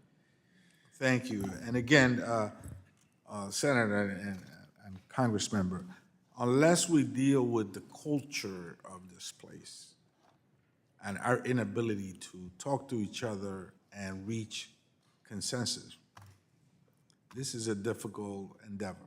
I yield back. I thank the gentleman. Mr. Siscomani, you're recognized, sir. Thank you, Chairman. I want to, first of all, thank all three of you for being here and for giving us so much of your time. I think it's been a fascinating discussion on the solutions and also reiterating the problem. I think if we have gone down the line in terms of explaining what the issue is, the problem that we're all trying to fix, and I think everybody agrees on what the problem is. The difference, of course, is going to come in the solution that we're proposing here. I've been here for 3.5 years. Came in January of 23, and so I've lived through a few of these moments, and both from as it was explained, Speaker McCarthy coming to an agreement and that potentially costing him the speakership, to actually the longest shutdown in U.S. history, followed by a partial shutdown. So we see the problems. I can read stats of how they said it's impacted my district, $1.3 billion per month in lost gross state product, disruption in SNAP benefits, WIC benefits, not to mention TSA has been mentioned before, and so on. So I think we get that. Now, what's one of the most frustrating parts for me, after being here for the period of time that I have been, is the blaming on both sides. It happened under other leadership when I was here, before I was here, now this. So there is a problem. There's a problem that hasn't been fixed. We could argue on who's the main responsible person depending on the year, but this is the reality that I think we're trying to get to, and that I strongly believe that this is the case. The pain of a shutdown should be felt primarily by this body and not by the people at home, because they're not the ones that have failed. It's the people that work in this building, specifically the members that have been elected. That's where the pain should be felt for any shutdown. I withheld my pay as long as people in my district and my office were not getting paid. I was not getting paid either. That's just a small part of what needs to happen in terms of everyone in the building making the decisions to get us into a shutdown, to participate in that pain, and to actually be the ones feeling the pain, not the people at home. So my question is, too, and I hope I can get to them real quick here. Ms. Young, the way that we've explained this, and I really appreciate your perspective, because you've been in the practical sense of this thing, working on it, and I think you've given a very thoughtful response to all this. The guardrails that have kept the shutdowns from happening in the past, as it was described, they still exist today. But as it was mentioned before, the culture in this place is not the same that it was back then when the shutdowns were not acceptable and neither side wanted them and the work was to go to a solution. What we have here today is a different culture, a different mood in this building, that it seems that for some, that's where they want to go. So the current guardrails that we have today are not working. They're not enough to prevent it, because those in power of them and making the decisions are not constraining themselves to those guardrails anymore. So if not this solution that is being proposed, what can we do to fix this and prevent this from happening? And I wouldn't say it's guardrails, it's people, right? The people in leadership, the people who occupy the House, the office of the presidency, but more congressional leadership, giving this committee the space in which to do its job and to promote this process and stand on an equal footing with any presidency. I will say, listening to Senator Lankford, like, I'm a big fan of people staying and working. If there is a way to ensure that that happens and people are as engaged as this committee is all summer long, I remember my summers only being appropriations, do it earlier. So I don't that is an honorable goal. I would like to see that same will or forced participation happen much earlier in the process. Because even before we got to the longest shutdown, CRs, we all know when you get to September, that's not the time, you're never gonna finish in time. So what can we do, and some members have brought this, to bring, if it's Senator Lankford's idea, don't have it start October 1st, this idea to keep members around, what can we do earlier in the process? I like that, so I want to talk offline because I want us to acknowledge that what we have today is not enough to prevent shutdowns from happening. The only thing worse than a short-term CR is a long-term CR, and the only thing worse than the long-term CR is a shutdown. So we don't want any of those. We want them to do our job and pass it. So I'm happy that we can acknowledge that. Senator, with the seconds I have left, on Ms. Young's perspective here, the practical experience of this, if something like this goes through, the decision really at the end of how to pass this or not to pass it comes down to just a few handful of people, and many of us in this room are not in those conversations. So just the decision-making of 2, 3, 4, maybe 10 people have an impact on the other 435 that are not at the table in the room and all the decisions that are being made. So how will a legislation like this one or a rule like this one address that? So for the 5 or 10 people that are in the room at that point, they're at least known by the other 400 people that are around them. At this point, we're just saying we're not going to pay TSA workers that have no idea where to point. We at least know who they are. We can pick up and call them. We can interact with those folks. When the final negotiations are done, they'll be done here in this building, not out somewhere else. Right now, I've got TSA agents that tell me they feel like their paycheck is bipolar and they don't know who to be able to call to be able to fix it. The responsibility and the consequences should be on this body, not on federal workers. And the idea that the best case scenario for us is to continue to not pay federal workers, I just completely disagree with. Absolutely unacceptable. Absolutely unacceptable, and we got to be able to solve this. And if somebody has a better solution than this, bring it. But currently, no one else is, so we're bringing one. I'm with you. Thank you so much, sir. Thank you, gentlemen. Ms. Torres, you're recognized.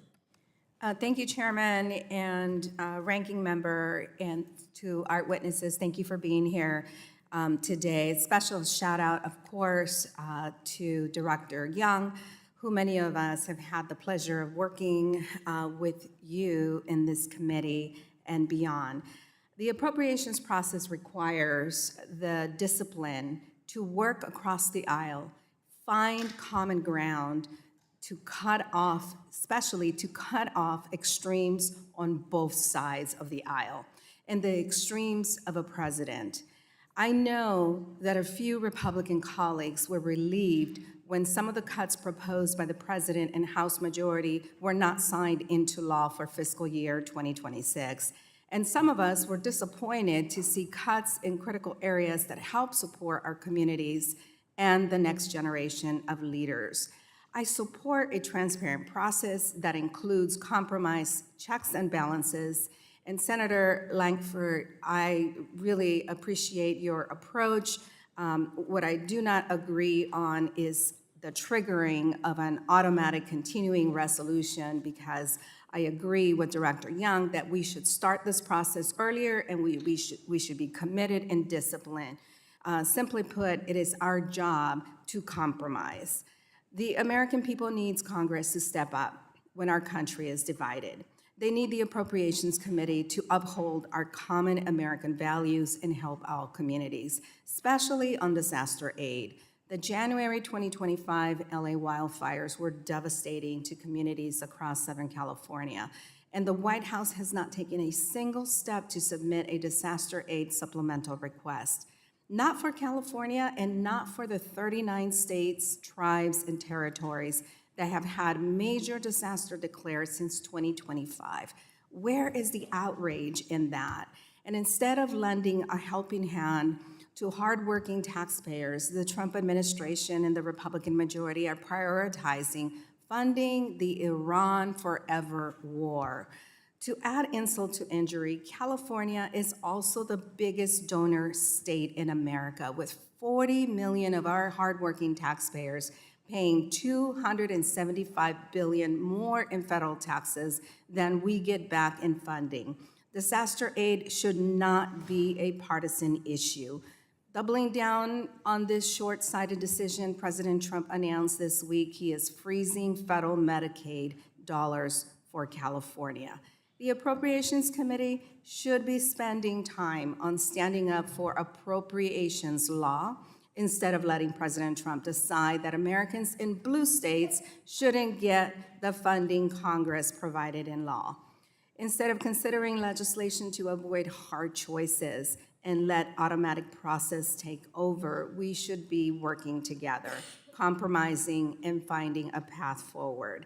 The proposals before us would do the opposite and weaken not just this committee, but Congress itself, except for my agreement with you, Senator, on the issue of ensuring that we come together.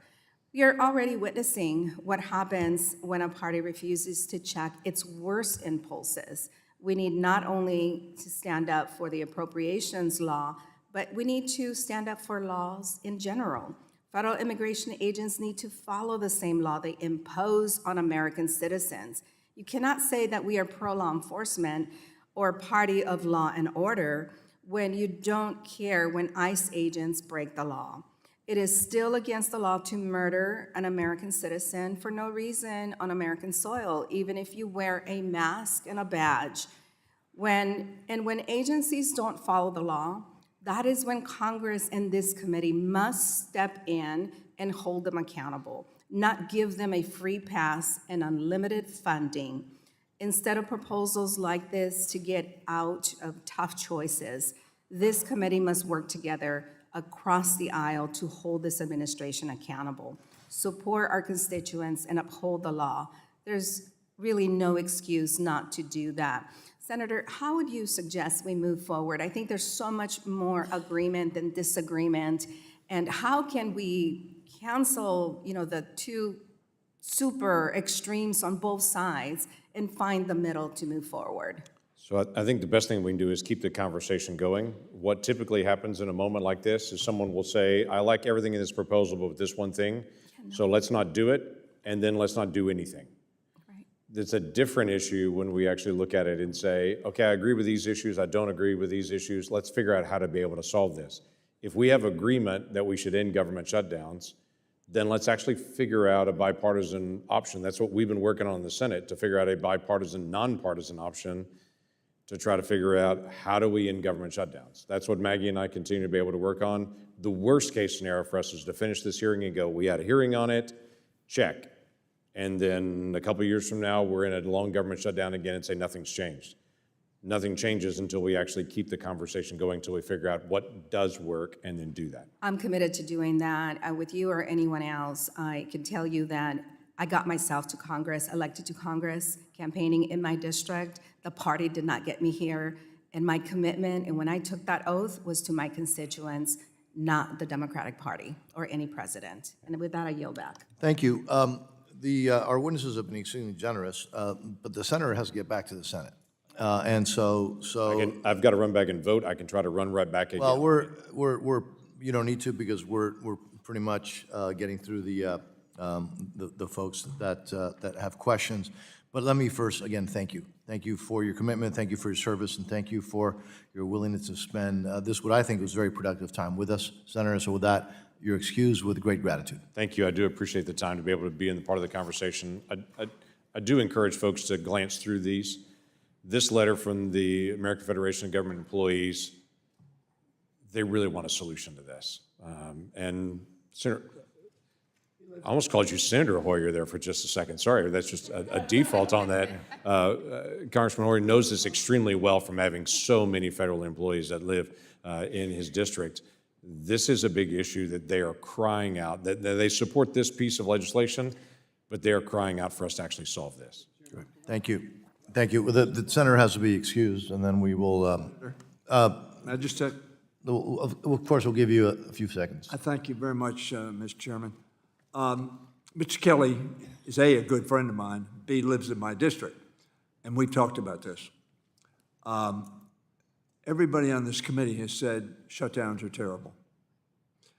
I cited 3 people who didn't believe that necessarily, and that was Mr. Gingrich, who said that.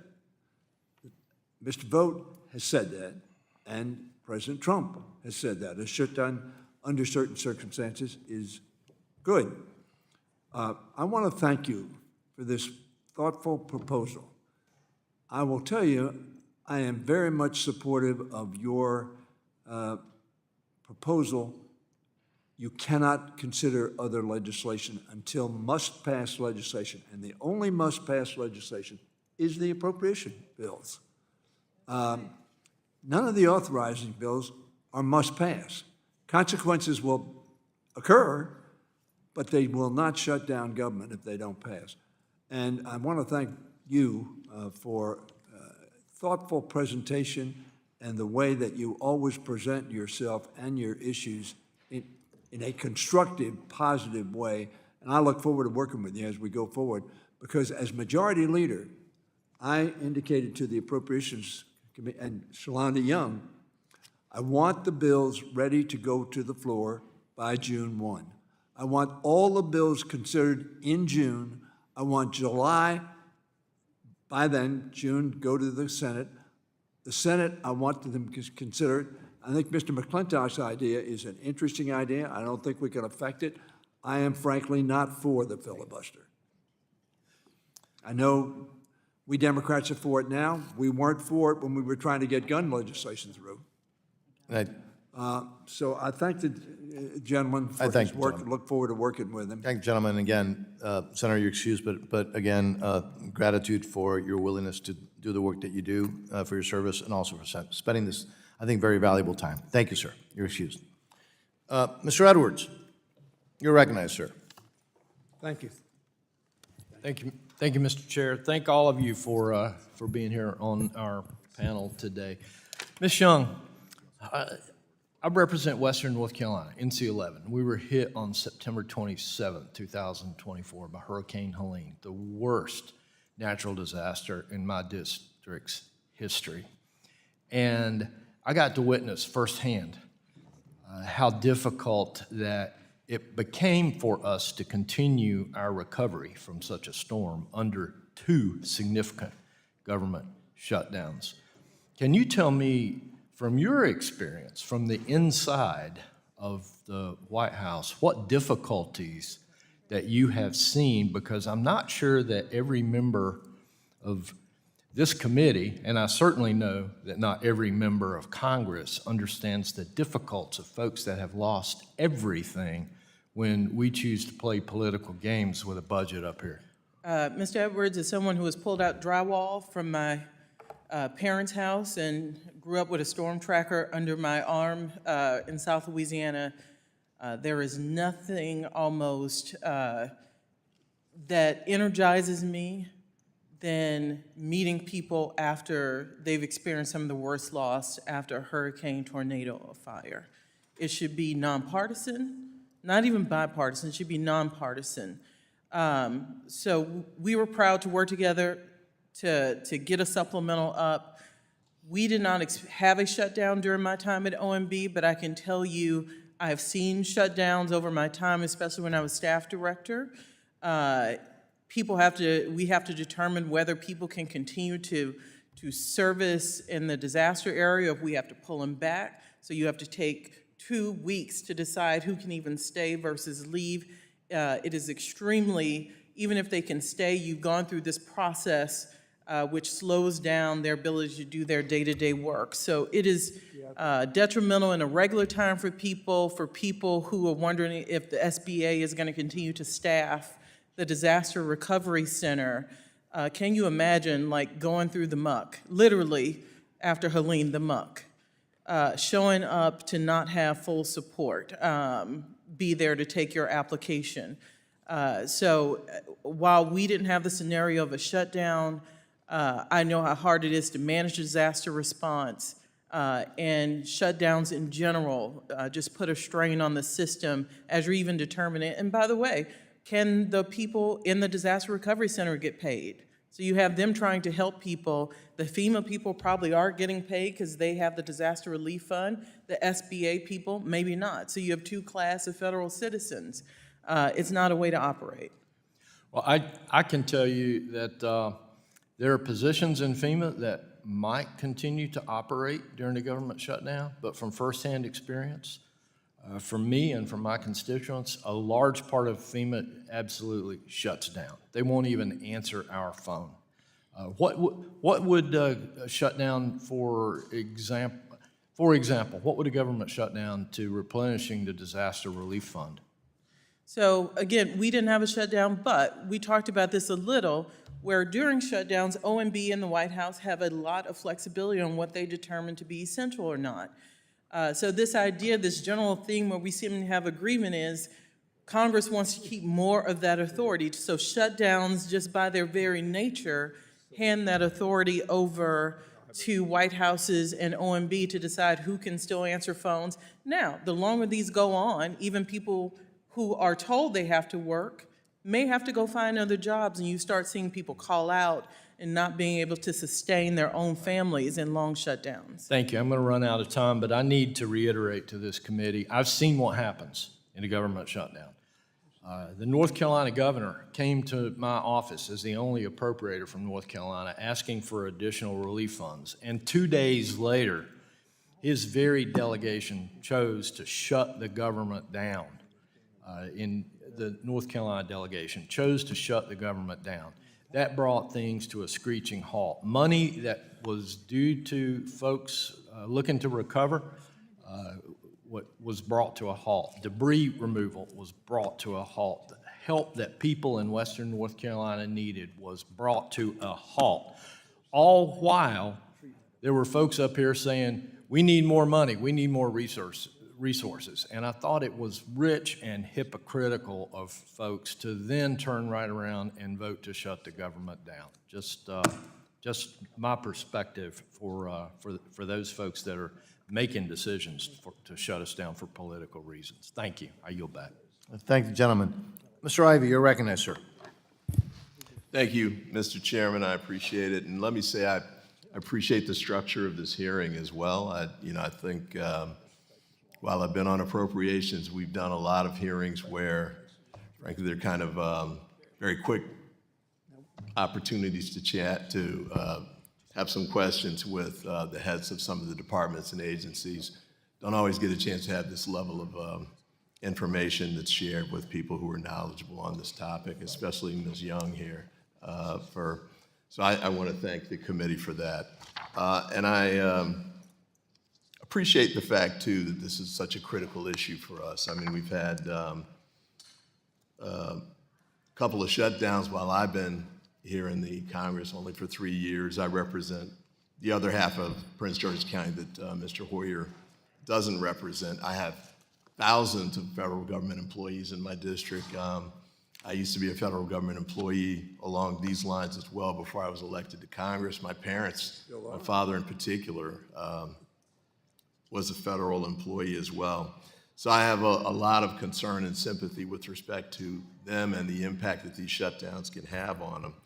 I also want to make sure too, though, and Ms. Young, I think your testimony addresses some of this from a standpoint of institutional impact that this piece of legislation might have from the standpoint of transferring authority and power to the White House from Congress. And I was kind of curious if you would elaborate on that and give me some of your additional thoughts on it. I'll give you an answer I gave someone earlier, like having been at OMB and how decisions typically get made where there are lots of balls in the air. You know, I certainly see a scenario where if you come together in a bipartisan way and you have some oversight that a occupant of the White House is not a fan of, what happens if they have this fail-safe and automatic? If they go to the OMB director said, look, the government's still open, can I still do these 5 things? And the OMB director says, yes, you can, Mr. or Ms. President. Then why should I sign these bills if the government stays open? That's my worry, that you have 10 people. They could be a combination of the Senate, there could be bad actors in any administration, even in the House itself, who don't want this process to work for whatever reason.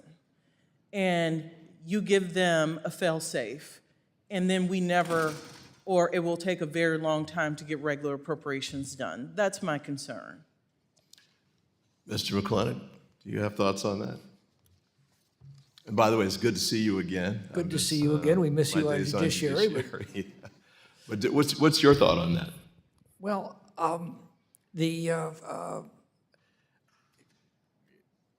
I think Mr. Langford's main point, can't speak for him, but I think what it comes down to is this.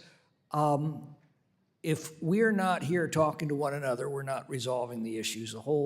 The name Congress comes from the root of the word that means coming together.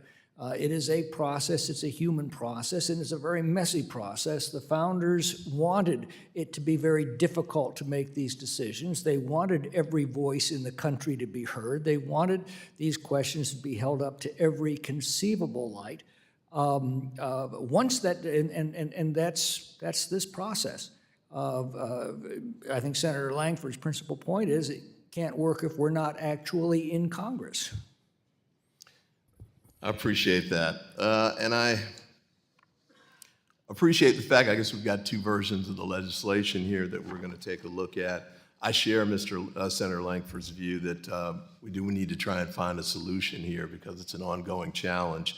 I do think it's critical for this to be the right solution, though. And I'm not sure that we've sort of figured that out. We've got 2 competing bills here that I think are honest and fair-minded efforts to try and address the problems, but I think we've got some more work cut out before we get there. And running out of time, the SNAP benefits piece would be one that I would ask that popped up in the last shutdown. I think there was an assertion by the administration that they couldn't continue to pay SNAP benefits, and there was a real... I mean, it's just another example of how much leeway an OMB, a White House, has in a shutdown.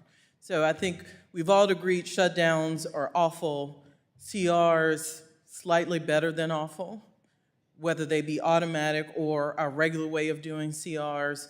What can we do to get this process to produce 12 appropriations bills? And there is just a lot more agreement in this room than there was opposition. The solutions, there is disagreement, but the overall aims and goals to stop shutdowns and CRs not being much better, I think provides a basis to not end the conversation here, but keep it going. I thank you for that, Mr. Chairman. I apologize for running over, and I yield back. Well, thank you very much, sir. Ms. Malloy, you're recognized. Thank you, Mr. Chair. This has been a really interesting hearing, unlike any I've ever been in. Sitting here as a still fairly newish member of Congress, listening to 3 insiders with knowledge of how things work about here, talking about how broken we are, has been informative and a little bit heartbreaking. And thank you. I know you're not used to being on that side for these hearings, but thank you for sitting here and patiently answering questions for more than 3 hours now. I will be brief. I don't think I'll even use my whole 5 minutes, but Mr. McClintock, I think you and I are in agreement on part of what's broken here based on other conversations we've had. I think the reason that the annual appropriations bills are so important is that when we have to pass spending bills every year, it keeps Congress accountable to the taxpayers every year. And when we're talking about spending government dollars, they're taxpayer dollars. We're taking money from American citizens. We're deciding how it needs to be spent. And if we have to vote on that every single year, it keeps us accountable. It keeps that at the front of our minds. And the process of how we do that is only supposed to be a means to an end. And what I'm hearing here, and I'm doing the thing I hate, which is giving a speech instead of asking a question, but what I'm hearing is that the means has become the end. We get so caught up in the means, we're not getting there. And any proposal that includes automatic funding for anything seems like it defeats that purpose of making us vote on it every year. So we go back to our taxpayers and say what we're doing. And so I really like your bill. I like the idea that we need to change the process to make it work. But we can't make the Senate change. They're going to have to vote on that in the Senate. How optimistic are you that we can get senators to actually vote for a bill that changes their procedure? I know there are changes on our side too, but I know how our side works better. Do you think we can actually get the Senate to agree to process changes to get us back on track? Well, that ultimately would be a question for the Senate to decide. Again, we are amending statutes, so both houses have a say in this. But obviously, this directly affects the Senate's procedures. I have been in contact with one of the leading members of the Senate who's very interested in introducing a similar measure on their side.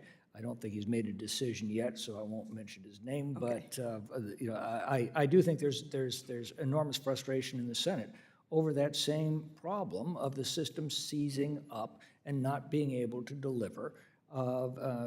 And you know, that's going to be true whoever has a majority. The minority can block the system, can block the process of coming together to compromise and to make a decision. That's a serious problem, because then the system can't operate as it was designed. It can't operate at all. Yeah, and as an appropriator, I've seen that it is a lot of work for us to get 12 bills written, marked up, out of committee, ready to go to the floor. And when we know it's not going to go anywhere, that's a lot of wasted effort. But I've also seen that when we do that work, sometimes we're our own worst enemies. And you know, the public thinks these are enormous bills that were written at midnight and presented the next morning and nobody's seen them. Do you see any solution to that, where we have some control on our side, that we can make sure the public understands this process and why it's so important and how many people are involved and how many steps are involved? I agree. That's a yes? Okay, with that, I have some other questions, but I'm almost out of time, and you've been here for a long time, and it's been a long day. I appreciate both of you and the senator answering these questions. And again, this has been one of the most interesting hearings I've ever sat through. And I yield. Well, thank you. Mr. Aguilar, you're recognized, sir. Thank you, Mr. Chairman. I appreciate it, and I know our guests have been here for a long time, and I appreciate their patience. Shalonda, it's always good to see you, and always good to see you back here in this space. We think that we're your home here on the appropriations team. I wanted to know, and I know you've answered a ton of questions from members. Can you talk to me specifically? You know, I'm from Southern California, the home state for Mr. McClintock and I, often ravaged by wildfires in our region. The current administration has neglected our recovery needs, in my opinion, because we're a blue state. I'm working to ensure that our region is prepared for national security when it comes to the 2028 Olympics. Can you touch on how policies of automatic CRs would impact Congress's ability to respond to unforeseen needs, like natural disasters and other unforeseen events? Again, if you believe my scenario and how automatic CRs play out, obviously I believe it quite well that if there is a quote-unquote fail-safe and there are hard decisions to be made, like immigration, like a whole host of things that we have fought hard in the appropriations process to do, then it may not be this committee, but it could be a president, it could be a group of senators, it could be some combination of leadership who just say, why would we take this tough vote if we have an out not to shut down the government? If you believe that, and you believe that leads to a longer CR, then you can't be responsive in a CR. This committee has always been against CRs because all the work that Ms. Malloy has talked about over the summer, where you're responding to things you've heard about from home, where frankly, you're marking up a president's budget that's probably out of date before it even gets to you because agencies have started this late, then we have never believed a CR in putting the third of government that depends on appropriations, that 2 or 3 years operating at the same levels was a responsive way to govern. When I started on this committee as a staffer, I would sit through senior members just rail, like all this stuff comes to us, yet we at least do our work every year. Go talk to the authorizers who have mandatory and they don't deal with that every year. And I just will always be shaped by that and can't imagine a world where we put this now 28% of discretionary, even the possibility that turns into yet another chunk of federal spending that Congress does not deal with in an annual way. The complaint I grew up with from members was all of it needed to be reviewed in a more, in a clip that was more regular. And that was members on both sides of the aisle. That was members on both sides of the aisle, and a unique perspective from the members who served on the annual process committee. Mr. McClintock, your thoughts on how automatic CRs would respond to unforeseen circumstances or natural disasters? Well, again, that's Senator Langford's bill, but I think his point is that we need a default safety net when we can't come to an agreement. But I can't disagree with Ms. Young's analysis that can then provide a perverse incentive not to come to an agreement. Yeah. Yeah, the theory of your case is that we all need to, kind of be in the same space to work that out. I think that's also the same ethos of the members on this committee. We want to, even in difficult times, even in shutdowns. That's the whole purpose of that building with the big dome on top. It's to talk these things through, and sometimes that takes a lot of talk. Yeah, sometimes that takes a lot of talk, and I've been here when we have had shutdowns in a number of ways and a number of circumstances. Ms. Young was working here previously when we had shutdowns over the border wall that was unnecessary. We've had shutdowns over the Affordable Care Act tax credits. I say that just, and I know we're here to talk about the proposals, but it's not lost on me to kind of step back and think why we get into the situation we're in are also big and complex, and sometimes are out of the purview of just this committee. But that doesn't minimize the importance of the debates that we're having. I think what we want out of these proposals is to just ensure that we have the ability to shape what is in front of us. That's why we're here, and that's the job that we've agreed to. So I thank you both for your time, and I appreciate your patience with the committee. Yield back. I thank the gentleman. Just let low. Okay, I think you're going to wind us up. Wind us down, I should say. On the other side over here. Just let low, you're recognized.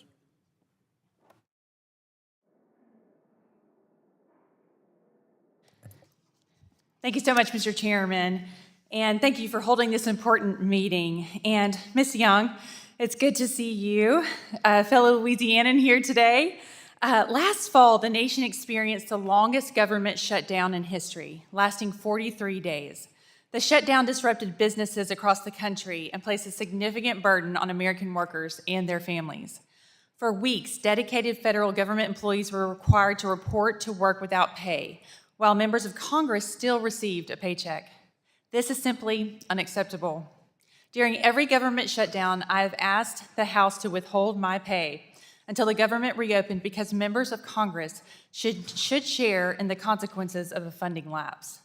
Earlier this year, my fellow Louisianan, Senator John Kennedy, led a successful effort to withhold senators' pay during government shutdowns.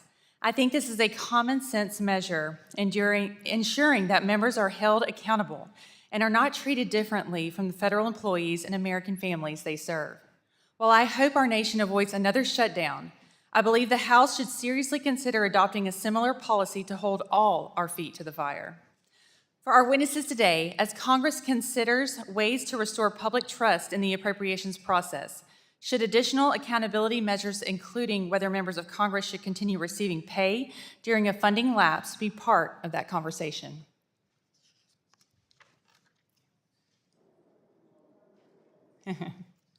One, I cannot let pass a fellow Louisianian without, she's the only person in here who knows where Clinton, Louisiana is, and that's my Amen. hometown. I promise you she's the only one. Look, I think that this conversation today, there has been more agreement that this is unacceptable. In my remarks, I reminded, not as a pat on the back, because it's low-hanging to say I didn't preside over a shutdown. I don't take great pride in that. That like should be basic. But nothing trumps political will. Right. And I have asked and think through these reforms that Congressman McClintock has, that Senator Langford has. We like to start with the symptom, but there's been a lot to fail before we get to shutdowns. And that could be a combination of administrations and it doesn't matter the party, if presidents see an opportunity, they're not going to really offer you your Article I power back. So I'd like to see a lot of effort and thought in what does it take to get the room to really work on the appropriations process and have leadership give you all the room to do the hard work, to have an administration who is fearful if they get in the way of your hard work. The soft power of the Appropriations Committee was often more strong than the hard power of the bills. A pickup of the phone call, like, hey, that's not what we meant. And that was always listened to. So I think I get it after the longest shutdown and we saw the harm in federal workers, the want to do these things on the tail end, like pay. I'll leave that to you all to discuss. And I know there's been some constitutionality questions, but you all will have to answer that for yourself. But I would just hope we leave this, and it's been a very good discussion, trying to figure out what we can do to give this process the space it needs and the hard work you all sit here and do all summer, right? I finally took my first June vacation last year because appropriations is all this summer. What can we do to focus the House and the Senate's full body on this work and not leave it to September when we know we're set up for failure? Sure. You can't finish in 2 weeks. Yeah. Thank you for your comments. I know the American people expect us to do our job. And when we shut this place down, I just believe that we should not receive a paycheck, just like they would not receive if they didn't show up to work. The ideal outcome, of course, is for the appropriations process to culminate with appropriations sent to the president for signature. Absolutely. We have a blockage in that system where a minority, Republican or Democrat, can stop that process in the Senate. And that seizes up the legislative progression that will ultimately arrive at agreement between the two houses and produce an appropriations bill to the Senate. So that's my principal concern. Again, not a cure-all, but it will make it more likely that those bills can make their way to the president's desk. And that's the ideal situation, is for the Congress to work its will through the appropriations that it adopts. That's what the founders envisioned. Amen to that. Thank you both so much for your time. I appreciate it. I yield back. Thank the gentlelady. Let me thank our remarkable witnesses for being here today, for your time, for your insight. As a reminder, members shall have 5 legislative days within which to revise and extend their remarks and to insert extraneous material into the record. With that, the committee stands adjourned.